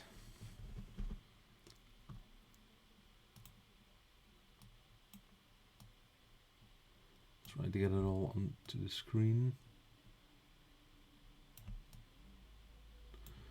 So, Nighttime and Jay-Sean will play in the final. And I'm expecting that to start in about 14 minutes. In the meantime, I'll play a quick game and talk about it. Let's see if it's going to work out. Yep, I just played a random 3-minute game against a fairly strong player. Shayla Liev, international master from, is that Turkmenistan? Okay, which opening? I'll play Queen's Pawn and go into my London system. And I should not take too much time in the beginning of the game. I spent 17 seconds already, which is way more than I should if I only have 3 minutes to begin. Okay, let's see. So far, so good. He's trying to trade my bishops, but I want to keep this bishop on this diagonal. And now let's move my knight to e5. If I can, I'll play pawn to f4, which I will do right now. And now black should get very aggressive. f5 is not a bad move. How will I respond to that? I'll play knight f3, and I'm going to move my bishop out to h4. And then I'll try to get my g-pawn involved. Oh, queen e8 is a pretty good move. Oh, let me play b3. I'm a little afraid of the knight coming to c5 and to e4, so that's something I want to stop. b5, interesting. Okay, let's put the bishop on h4. And b4, actually, it's quite good, I have to admit. Not a bad idea at all. Let's play a3. He will take on c4, c3 is my expectation, so I'll pre-move that. Okay, so I have to get this king out of the way and this rook involved in the action. Alright, does that threaten anything? Not yet, I think. So I should have some time for this move. Get my king out of the way, and now my pawn, my bishop can come back. Is d4 a problem already? Very nearly is.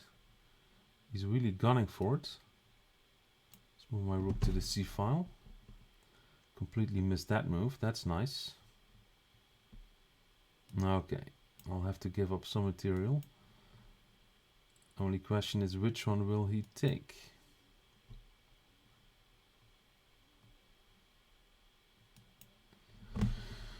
It's time to speed up, because time is my only chance.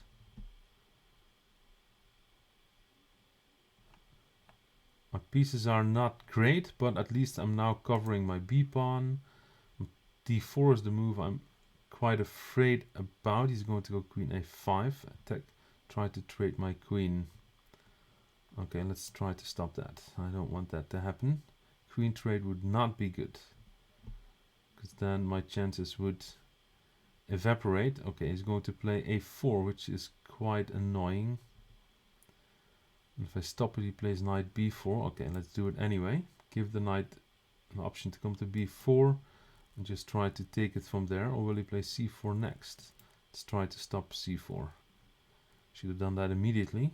1 minute. Okay, let's play bishop b5. Is he going to play c4 anyway? He should. Let's try to defend against it. For what it's worth. You should still play c4. Plays d4. That I don't think I mind. I will take. It's looking quite dangerous. We'll see what happens.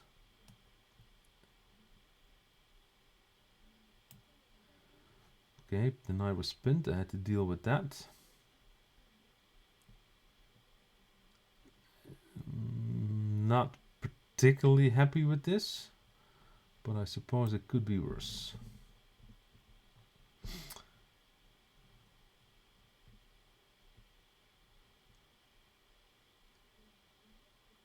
Okay, threatening knight e4. That's a bit annoying, so I have to move this guy. Where I move this guy, I don't have time. Let's move it here.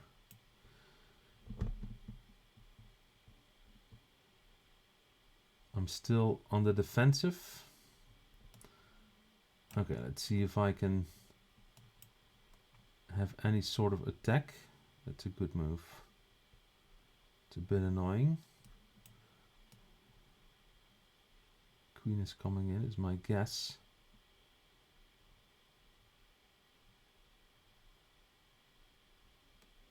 Oh wait, that was hanging. So that worked out quite nicely. Get the king from the back row. There, that one comes in. I don't want to take it. Maybe knight h4. Why not? Okay, let's bring the knight to h4. You could play knight e4. Oh, he takes that. Okay. It's a bit of a surprise. Takes that. I'll take that. And I'll take this. Is that going to work? I'm afraid it's not. Okay, I have to take here. Oh, queen f2, missed that one.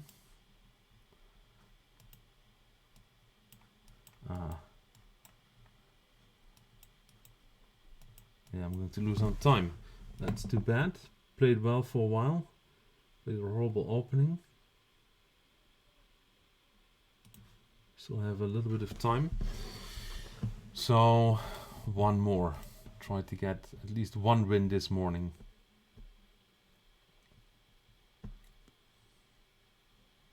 Same opponent. Well, at least I know it's not going to be easy. Let's try to play a little quicker in the beginning of the game. That ended up costing me quite a lot in the previous game.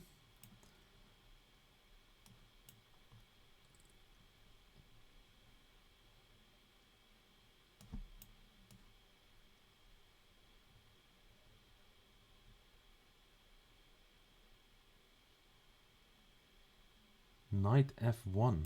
What is that? I don't think I've ever seen that move yet. And doesn't really look that good. What is this? What on earth is happening? c3 is under attack. I don't think this is a particularly good situation for black. I have quite a few tempting options. Okay, let's just go for it.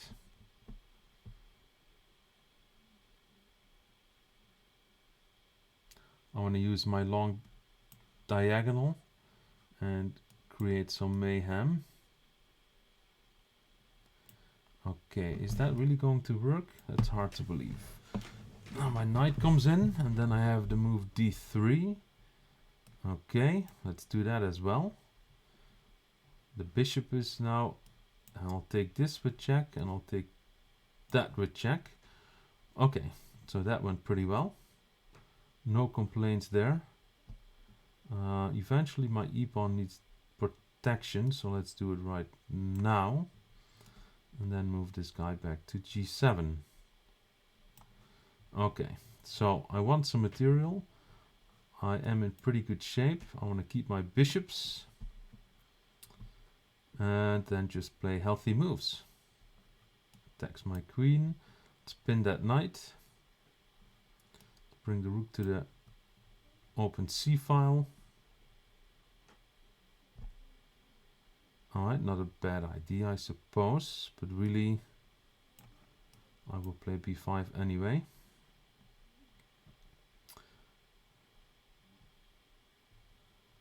I mean, how is he not going to take it? Has to take it.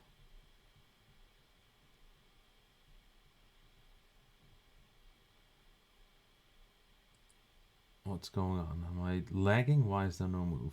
I mean, you have to take it. Am I missing something trivial? Maybe. I mean, it's bad for white, but now the bishop is hanging and the pawn, so that was the plan. Okay, I'll take the bishop. And resigns. Alright, that's good enough for this morning. Let's see if they're playing yet. They're not playing. They should be starting pretty soon. I can go take a quick look at this game. So knight f3, he's actually playing a very similar opening to I did in the first game. He's playing with bishop g5. This is called the, well, it's sort of like a London system. And one goal is for white to stick his pawn to e3 and form this huge fortress in the center of the board. These pawns b2, c3, d4, all in black. And my goal is now to try to break down that structure. And knight f1 is a very strange move. I mean, it just doesn't look good at all. You should just castle. After queen b6, now I'm attacking the base of his structure. And I'm trying to lure this pawn forward, which would further weaken his central pawn formation. Now, he should not move that pawn. He should play queen c2, I suppose. That's what people use, or queen b1. Either way, he should not touch that pawn. Once he moved it, now the structure gets undermined. Now, c3 is the base of the structure, together with f2. f2 I can't really go after, but c3 I can. And he's basically already collapsing. So this is very bad news for white. He played queen c2. Now I was a little tempted because I have several good options. But I just felt like if I just play principled and completely get rid of this pawn formation, I should be in very good shape. And he should take and then try to deal with whatever happens next.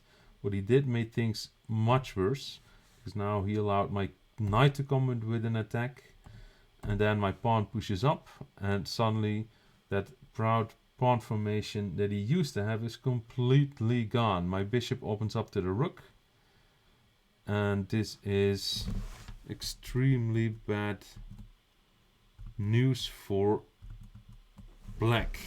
I'm going to regain my piece, either the one on e2 or the one on a1. He doesn't have that much choice. I don't know. I mean, what he did was sort of what I expected, which was to take the pawn. I trade, the queen gets lured away. He could move his king, but then his king would be in great danger sitting on that square. So he just gave up his rook, and now he wants to get castled. Actually, he should take the pawn e7, if anything. Well, maybe not, doesn't really matter. I protected my pawn from the attack of the bishop.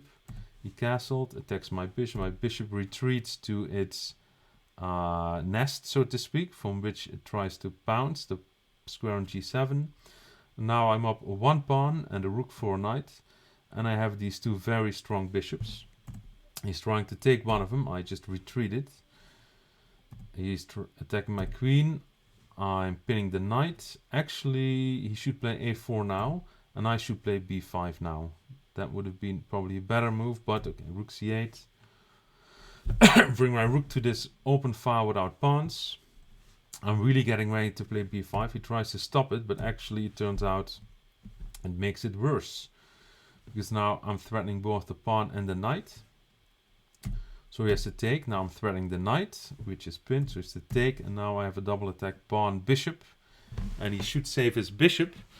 I'll take the pawn on b3 and then try to get my a-pawn across. The a-pawn is very strong in combination with my dark squared bishop protecting the queening square. So he's completely lost as it is. But after he dropped his bishop, he had enough. Okay, let's see. The games have started. This is the final. I believe it's 2 games. One with white and one with black. In the first game, Nighttime is playing with the white pieces, and somehow it's won a pawn. Where did that happen? Okay, here it happened. Black moved pawn to b5. Okay. And white took it. Now, it's not such a horrible idea, actually. It might be a mouse slip. But I would like to play d5 now and get 2 pawns in the center. Okay, black decides to develop, which is not such a bad idea either. And there he goes. So this game started out with this one interesting little pawn sack. The game started out very well. Both players have castled. White has a lot of central control. He's got the knight in the middle.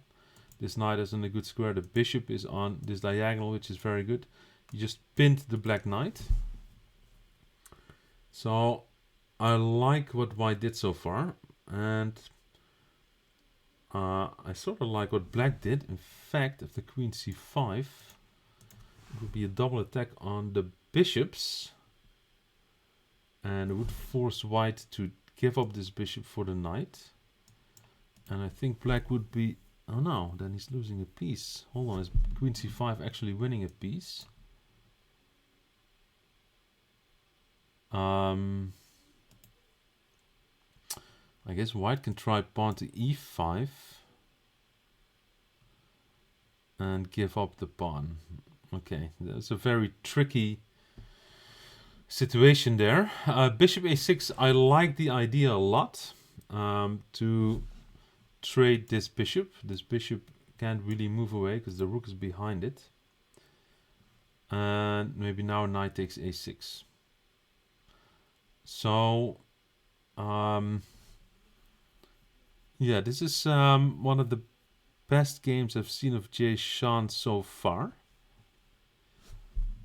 Now he should be very careful. e5 is a big problem. He has to unpin the knight right away. So the knight is not, the queen is not on the diagonal of the bishop. Now, he is unpinning the knight, but unfortunately he's losing his queen in the process. So, up to this point, the game was very good. Now he should move that queen away so the knight can freely move about. Probably still queen c5 or maybe queen b4, either way. And take the sting out of the pawn push e5. Now that he loses queen, he's in big trouble. So what should be white's goal?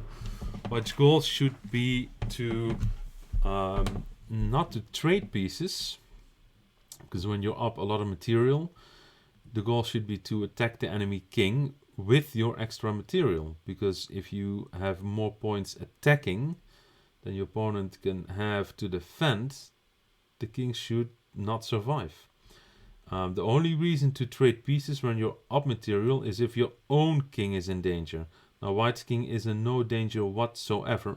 There's just no chance that black is going to create any sort of checkmating chances unless he gets a pawn across, which, well, I don't see how that's going to happen.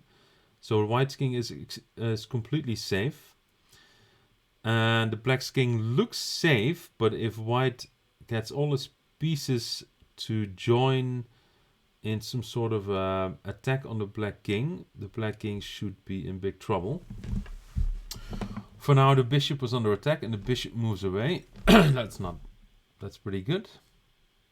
The problem also for black is that without the queen, it becomes very hard to generate any sort of like ideas. Like, what are you going to do? Trying to win the queen back, sure. I mean, maybe just knight e5 and try to attack it and hope for the best. g5 is not a bad idea, just it's doing something. The downside is that pawn will never move back, so it means that the white king is a little less safe. Knight f5 is a very interesting move. I don't think he had to give up the bishop for that. He could have moved it first and then knight f5. But just the idea to get the knight to f5 is extremely powerful. This knight is now on an outpost, meaning it's protected by a white pawn, and no black pawn can ever chase it again. So that knight is extremely happy. It's looking at 8 different squares, very close to the black king, and that's going to create some issues. Now, white should probably just move the bishop. I mean, he could think about giving up the knight. Knight takes back and then taking this pawn with his bishop to try to attack very quickly. e5 is also quite interesting.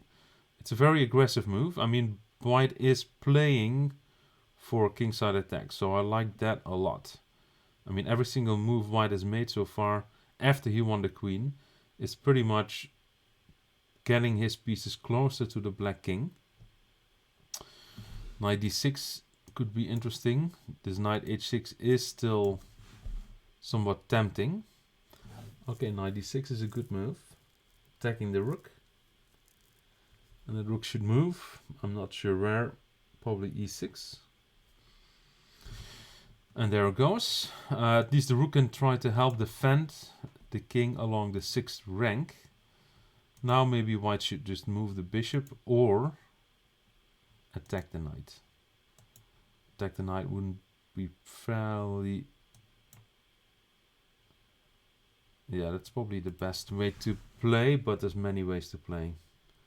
So I don't really see any way for white to play a bad move in this position. Everything looks good. I would try to go after this knight as quickly as possible, and the other thing I'm thinking about is getting this other knight into the heart of black's position.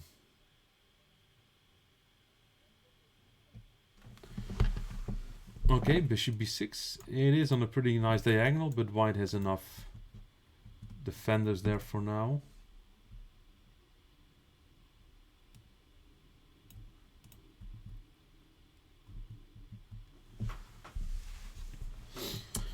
So let's see if white finds h3, which essentially traps the knight, and as soon as I was making my arrow, he moved it, and the knight is trapped, so the knight gives up itself for a pawn.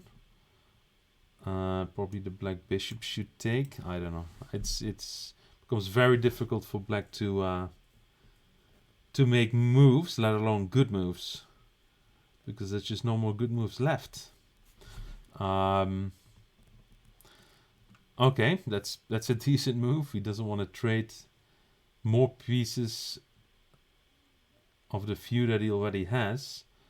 And let's see, I really like the idea to get the knight to f6. This pawn is providing support on both these squares. They're both outposts. No black pawn can ever chase a knight from those squares again. But like I said, there's many good moves for white. Another move I like a lot is just to go nibble at these two pawns that provide some shielding for the black king. You can also bring in the other rook. You can bring in your knight back to f5, opening up the file for the queen. How many more good moves are available? I mean, I also like just moving the bishop to this diagonal. Not bad either. Maybe you can try to use the f file. Alright, he picked one of the moves. Knight f5. I like it. Queen d7 might be the biggest threat to black's position. And there's not really an easy defense at all. Okay, the idea to connect the rooks on the e-file I think is very good. You should probably just take this pawn next, because what else? But not looking good for black. Curious to see what white will do. Maybe bishop g3, rook d1, queen d7, knight e4. And he picks one of them. Again, I really like white's play. Black's play is pretty good, except for the one move where he dropped his queen. Other than that, I think black has been playing extremely well. But without a queen, it's not easy at all to find any good moves. King h1, very nice. I like it better than h2, because in h2 you're still on a dark square. And in h1, really, there's just no way a black piece is almost ever going to attack it there. Maybe black should just think, well, let me just get my knight to a slightly more active square, but it's really not going to solve any of his issues. Being down a queen being the biggest issue. This knight on f5 is also a big problem. And he moves it back. Alright. White should try to get this rook into the game. He could even try a doubling on of the rooks, although he doesn't have to. I still like the move h4, knight d6 back I like as well. attacking the rook. If black takes, the pawn takes.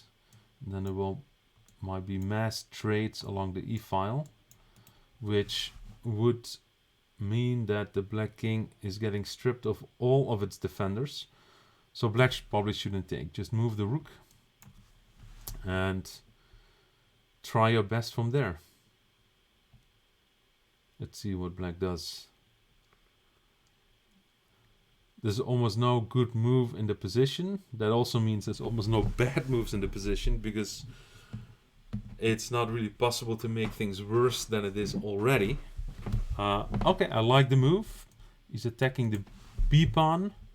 So some activity. Of course, this b-pawn is going to be completely inconsequential for what's going to happen, because the black king is the main prize. Now b3 is not a bad move for the pawn, but it just means this black king is surviving one more move. That's all it means. I like knight c5 a lot. What I would probably like is just move this rook over and get the knight to e6 and just get more points towards the king and just hope for the best. Bishop f2, good move. Attacks the knight. Yeah, very good move. Now the knight has to retreat back to a6. That would be a bit of a sad story, but then again, black is facing a sad story no matter what he does. So pawn g4. Yeah, it just became extremely difficult for black to play. Nighttime is not going all out for the black king, but every single move he plays is just solidifying his position. And it just becomes very difficult for black to find any good moves whatsoever. Okay, he's trying something as the white king, but the problem is that it's going to backfire, because now it will open up g-file for the white rooks. And black will now be facing a big influx of white points. Okay, moves into this discovery, but rook g1 is a very good move. I like that a lot. So this king is now permanently stuck into a discovered attack, which could finish it off anytime. Actually, knight f5, rook g8 looks like a pretty good idea. But there's all kinds of good ideas. Queen f4 is one of them. Knight f5 would still be knight c4. But now rook takes bishop. It's a bit of a comeback. Not much of a comeback, but anyways, it's possible. The queen can come to h6. The queen d6. Bishop takes is going to knight e5 is not bad either. Now pawn takes bishop. And then get this queen involved. d7, f5, h6. Or, of course, get the last piece that had not done anything yet as part of the attack. I mean, knight d7 is checkmate. Not that easy to spot. Knight g6, okay, very close. Also checkmate in a few moves, if followed up correctly. Yeah, I mean, he's showing some very good ideas. Jason is really trying all he can, and I think he's doing an extremely good job at trying all he can, but it's just too much. Losing a queen to nighttime is too much to recover from. Now black should try to lose everything he has as quickly as possible so he can hope for stalemate, but it's not going to happen. It's just the black king isn't too much heat to survive. Queen f4 is checkmate. And it was found. Yeah, I mean, what can I say? Very impressive game by nighttime. Jason started out very well, dropped his queen, and then continued very well. But basically, when you drop your queen, you're giving yourself an enormous handicap, and it becomes increasingly more difficult to find any moves that are not bad or any moves that are good. It's just at some point there's no more good moves left in your position, and all you can play is moves that look and feel bad. But he did very well at just finding moves to keep the game going. But eventually, his king succumbed to the pressure. Good game. If my understanding is correctly, they will play another game in about 13 minutes. Let me try to get confirmation on that.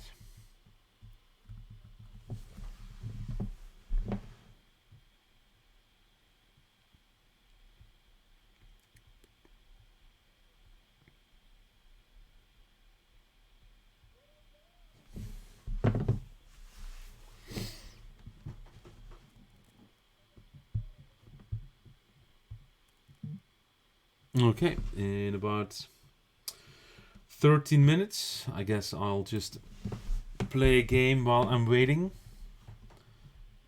And Joskoprokis from looks like, is that a flag of Slovakia? Plays the Smith-Morra Gambit. I hate to accept gambits because I'd rather sack pawns than take pawns. So now we've gotten into a what we call Marochi bind structure with pawns on c4 and e4. They're providing a very nice little control over the center for white, and I'm just going to try to do the best with the limited amount of space I have. It's a very typical game. He'll play knight d5 at some point, and then I'll take it. And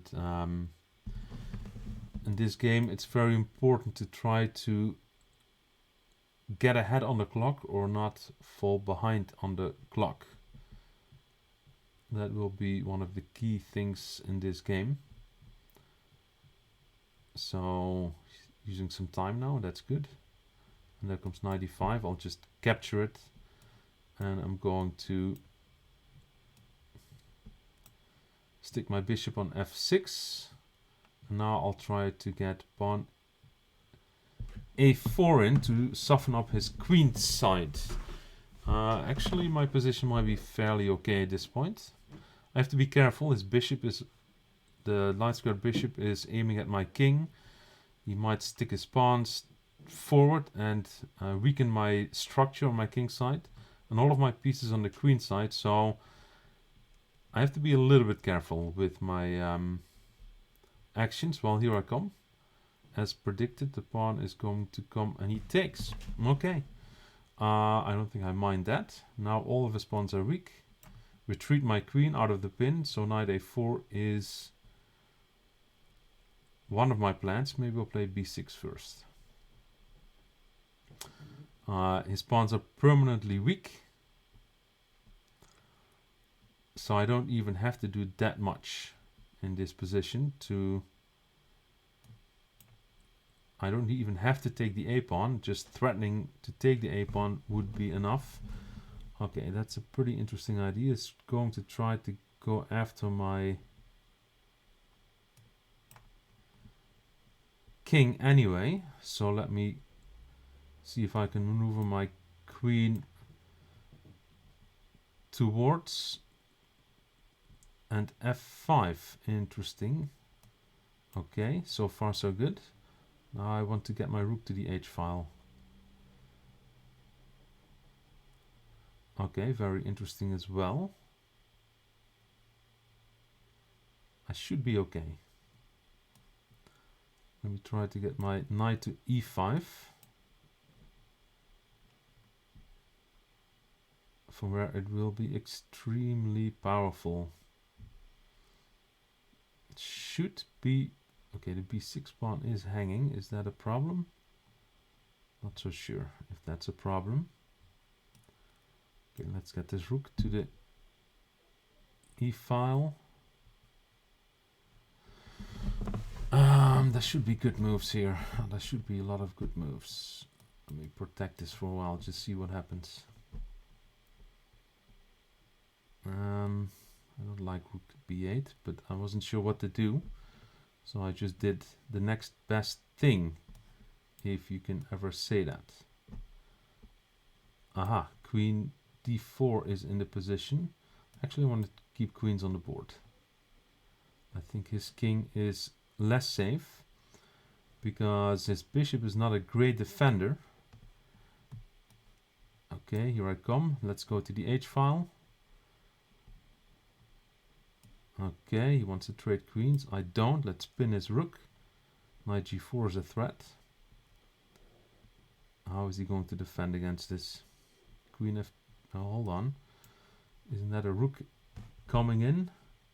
Isn't there a mate coming in? I believe there is. King f2 only move. That is not going to end well. And checkmate. Alright.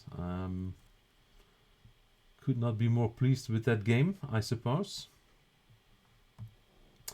Take it back. He's left the room. He doesn't want another game. 7 more minutes until the start of the second game in the final. Let's take a quick peek at this game again. I still cannot draw arrows, but anyway. Pawn to e4, Sicilian defense, and he turned it into the Smith-Mora gambit. Two guys, I guess, named Smith and Mora came up with this idea. It's a fairly popular way to play, not all among professionals, because it's a little dubious. But the idea is to play c3, and now black takes, the knight comes out, and white gets to have open d file, this open c file, and he quickly tries to develop his pieces and disrupt black's development. I don't like to accept these kind of pawn sacrifices, so I'm saying I don't want to win a pawn, I just want you to take my pawn and take it with your bishop, which is what he does. So we go from extremely sharp opening to an extremely dull opening. A lot of players don't like this at all, because now there's this two pawns on c4 and e4, and they provide some sort of like jaws looking at square d5 and really restrict black's position quite a bit, while there's a lot more space. But black gets to develop easily, and white develops his pieces. And now I'm going to maneuver my knight around a little bit, opening up this diagonal for the bishop. And I do like to take a bishop with one of my knights if I can. And I also like to trade some pieces, because if I trade pieces, the little space I have will be easier to use for the pieces I have. So I have all my pieces and not that much space to maneuver. So if I can trade any of my pieces, it helps me with my limited space. I mean, so far so good. Queen b6, b3, rook c8, and eventually played knight d5, which sort of helps me quite a bit. I mean, moves like knight b5 are just more annoying to deal with, because if white does nothing, there's not that much black can do either. And so that's why I thought he should just hang out a little bit and bring this clock down to under a minute, and from there on out anything can happen. So my goal is to stay ahead on the clock, and my other goal is to trade pieces, which is what I'm doing. And at this point black is already fine. Black is ready to play a4 and try to go after this pawn structure on the queen side. White plays f4, which is very aggressive, but it also opens up his king a little bit. My bishop moves back to protect the e7 pawn. I mean, he maybe should try g4, g5 now. I don't know. I'm not sure. The problem is that a4 is going to come, and there it is. And he should play rook b1, if anything. After he takes, now black's position is extremely pleasant to play, because there's no more... He will always be worried about his c pawn, both his a pawns. He did want me to take them and then try to play c5. So his goal was, what he wanted was knight takes, bishop takes, rook takes, pawn to c5, and open up this c file and use this battery with the queen and bishop. But the problem for him is that if I don't take, what's he going to do? He can't really take my knight, so he has to wait for me to take an a4. And in the meantime, I'm now switching my pieces to the king side. He's trying to attack me, but what he really does is he's opening up his own king more and more. And now he's trying to trade my bishop, my defender, and my knight is now rerouting towards the middle of the board to help my king. The knight is going to land on e5 eventually, and when it does, it's extremely strong. The only problem is that his queen is attacking my b pawn, so I couldn't really do it. I wasn't sure how to deal with it yet, so I just didn't and moved my rook. I was curious to see what white would do, and white played a move I was very happy to see, because now the queen is away from my b pawn and my knight can come to e5, and the queen and knight are extremely strong attackers, and the white king is in some trouble. Maybe he has to play bishop d1 now. If the queen d4 he can... No, actually it's not going to work. No, this position is already beyond repair for white. The bishop is a very bad piece. My knight is a very strong piece, and his king is very weak. So he played rook e3, but now my rook comes to the h file and just things start falling apart. Now I'm pinning his rook, threatening knight g4, attacking the pinned piece again. The bishop cannot help because bishop d1, queen takes d1. He tried to make a run for it, but actually that just allowed my rook to come in. And after this it was mate. Bishop can block, queen takes mate.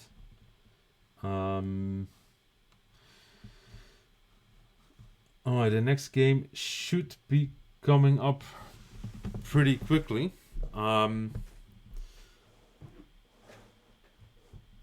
I'll try to make it less big brain, I suppose.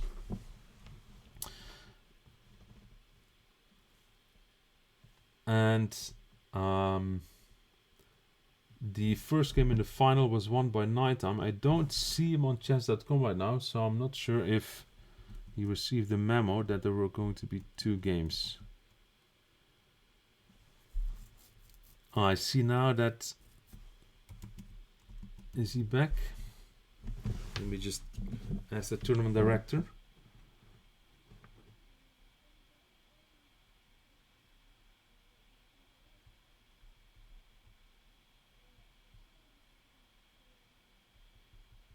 What's happening?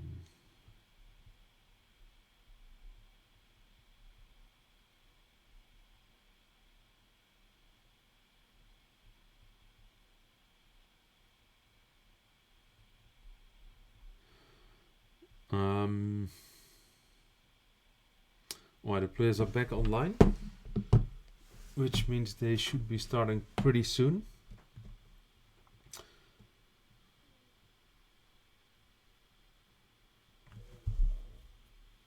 For game 2 of the final.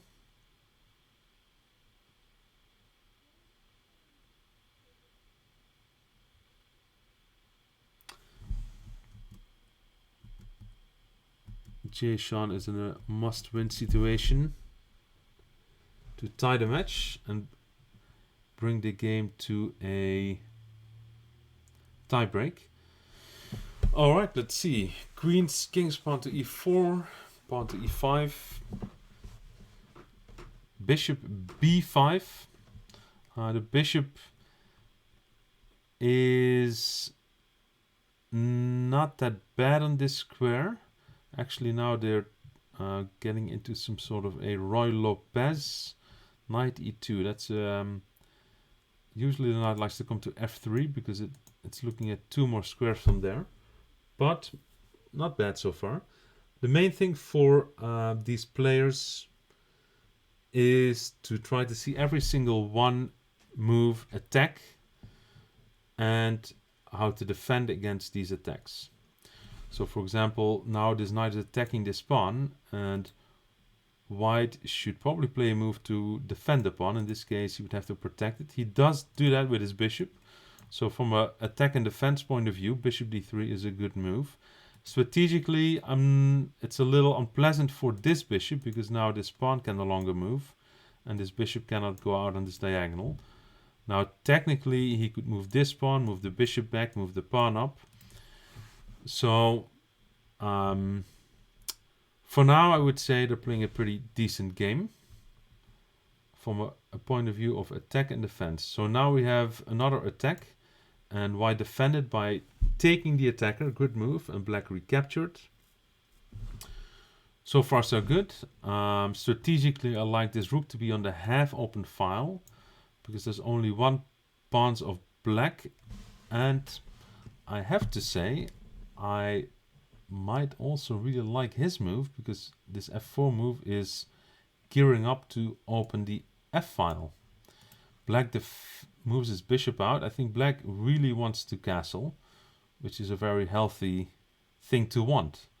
Okay, black should recapture, probably with the knight, but the bishop is possible as well. But with the knight maybe you can take this bishop and destroy white's pawn structure. So technically, strategically I would like to move this bishop away, probably to e4. Queen e1, tactically I like a lot the idea to move the queen to the file of the king, and moving the king away by castling is also pretty good. Now this move is very good if you get another move, except that you don't, and you lose your queen. And now the attack will be taken over by black. The moment this knight moves, this pawn is under attack by 2 pieces. And this game could be over quickly. g3, okay, not a bad move to defend against that, but it should not save his king in the long term, or maybe even in the short term. Queen g5, okay.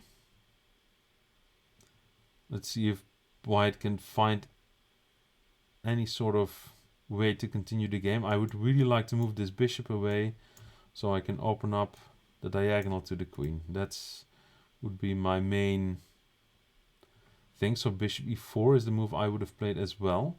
Now black has to be a little bit careful about a discovered attack with the pawn, and white should probably just do it anyway, even though the bishop is attacking the rook. I think it's very important to try to get some counterplay going, or at least some threats. If you don't win the queen back, nothing good is going to happen. Actually, did I just miss that white can take this knight? I did. Should white do it? Technically, yes. Is it going to save the game? No.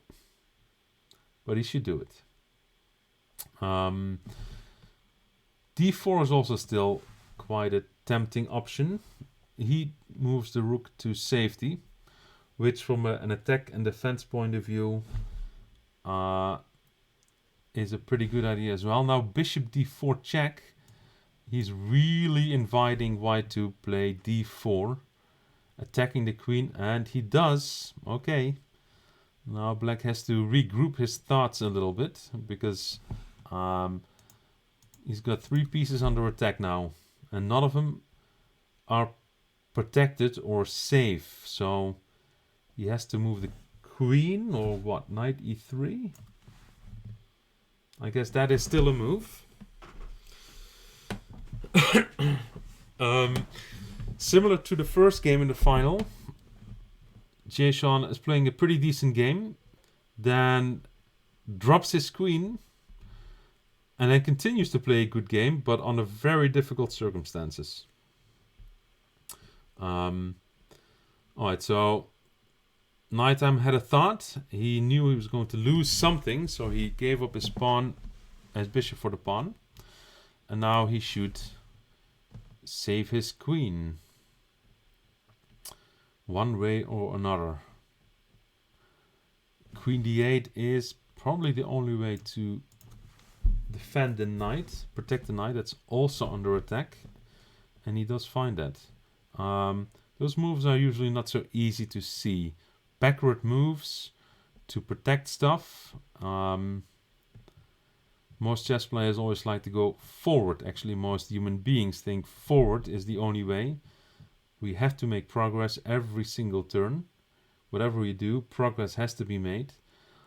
But sometimes you have to crawl back and try to regroup and hope that you can make better progress or sustainable progress in the future instead of trying to get it too quickly. Okay, pawn c4 was a nice idea to attack the knight, but it was quickly sniffed out by nighttime and he took that pawn. Okay, if I'm white, I would be looking at trying somehow to get these pieces involved, like getting this rook to the open file where the black queen is would be something very pleasant to do. Maybe he can play b3, bishop b2, knight d2, d1. I don't know. Knight c3. Yeah, one of the issues of losing a queen is that it becomes very hard to find good moves after that. So far, Jay Sean did a decent job at trying to find good moves. So he also really likes the rook on this file, and he did it. And nighttime played very quickly, but he did lose this knight found by Jay Sean. So the moment black won that queen or took the queen, white has been playing very well and right now has a bishop and knight for the queen. Black also has 2 extra pawns, but okay. So black is still up quite a bit. But black has to be a little bit careful not to make it worse. And he just got a little lucky where white had a good idea to move this rook to the f file and the f pawn, but the black bishop can take it, and now things are probably collapsing rapidly. We have a double attack forcing white to play knight f3, which he does. Okay, if he can somehow disturb this bishop, this knight is going. So c6, there it goes. Elimination of defense. You're now chasing the defender away from the knight. The only safe square for the bishop is b3, but then the knight has no more protection and the queen can take it. So white essentially is going to lose a bishop or a knight. And now the queen can come down. And all of a sudden the king is all alone. Just a queen, an enemy queen. And if black gets his rooks involved, it will be over soon.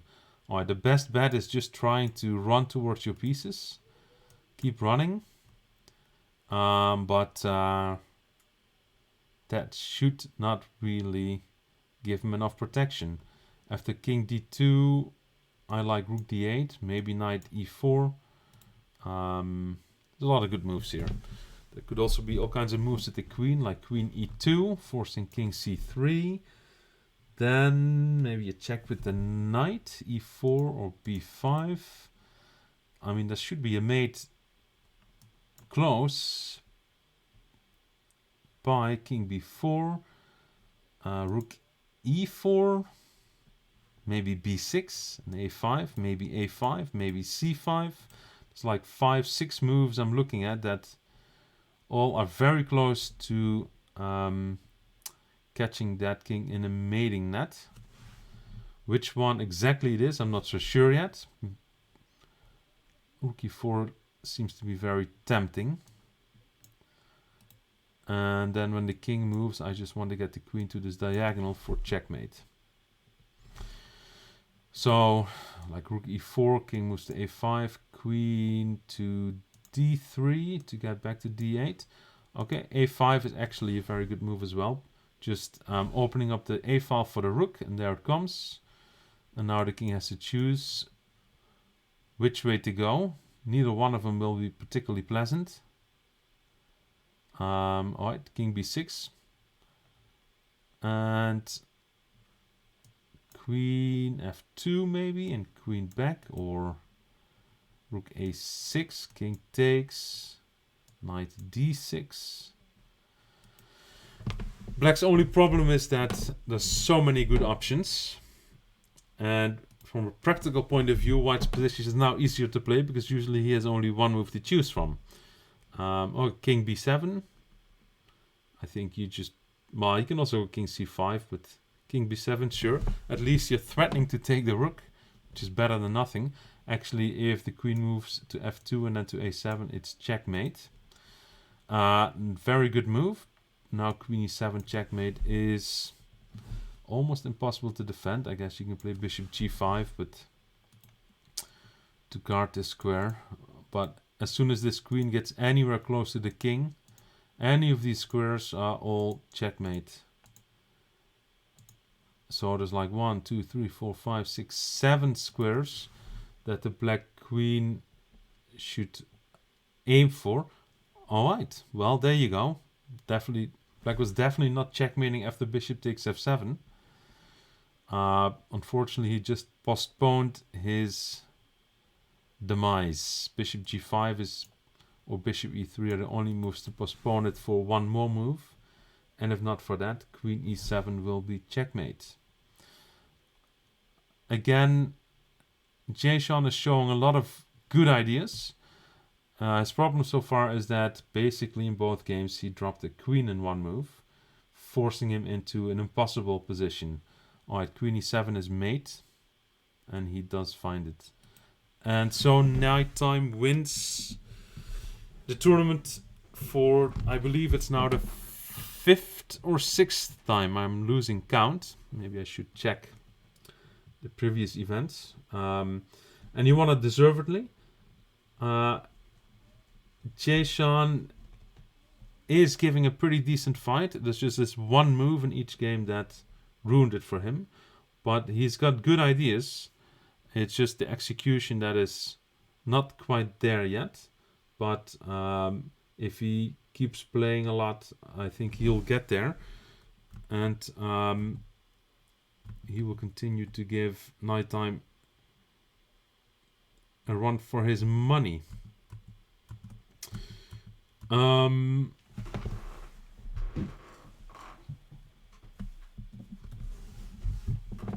Thank you for joining again. We'll be back next week with another edition of Sunday Morning Chess. And enjoy the rest of your Sunday.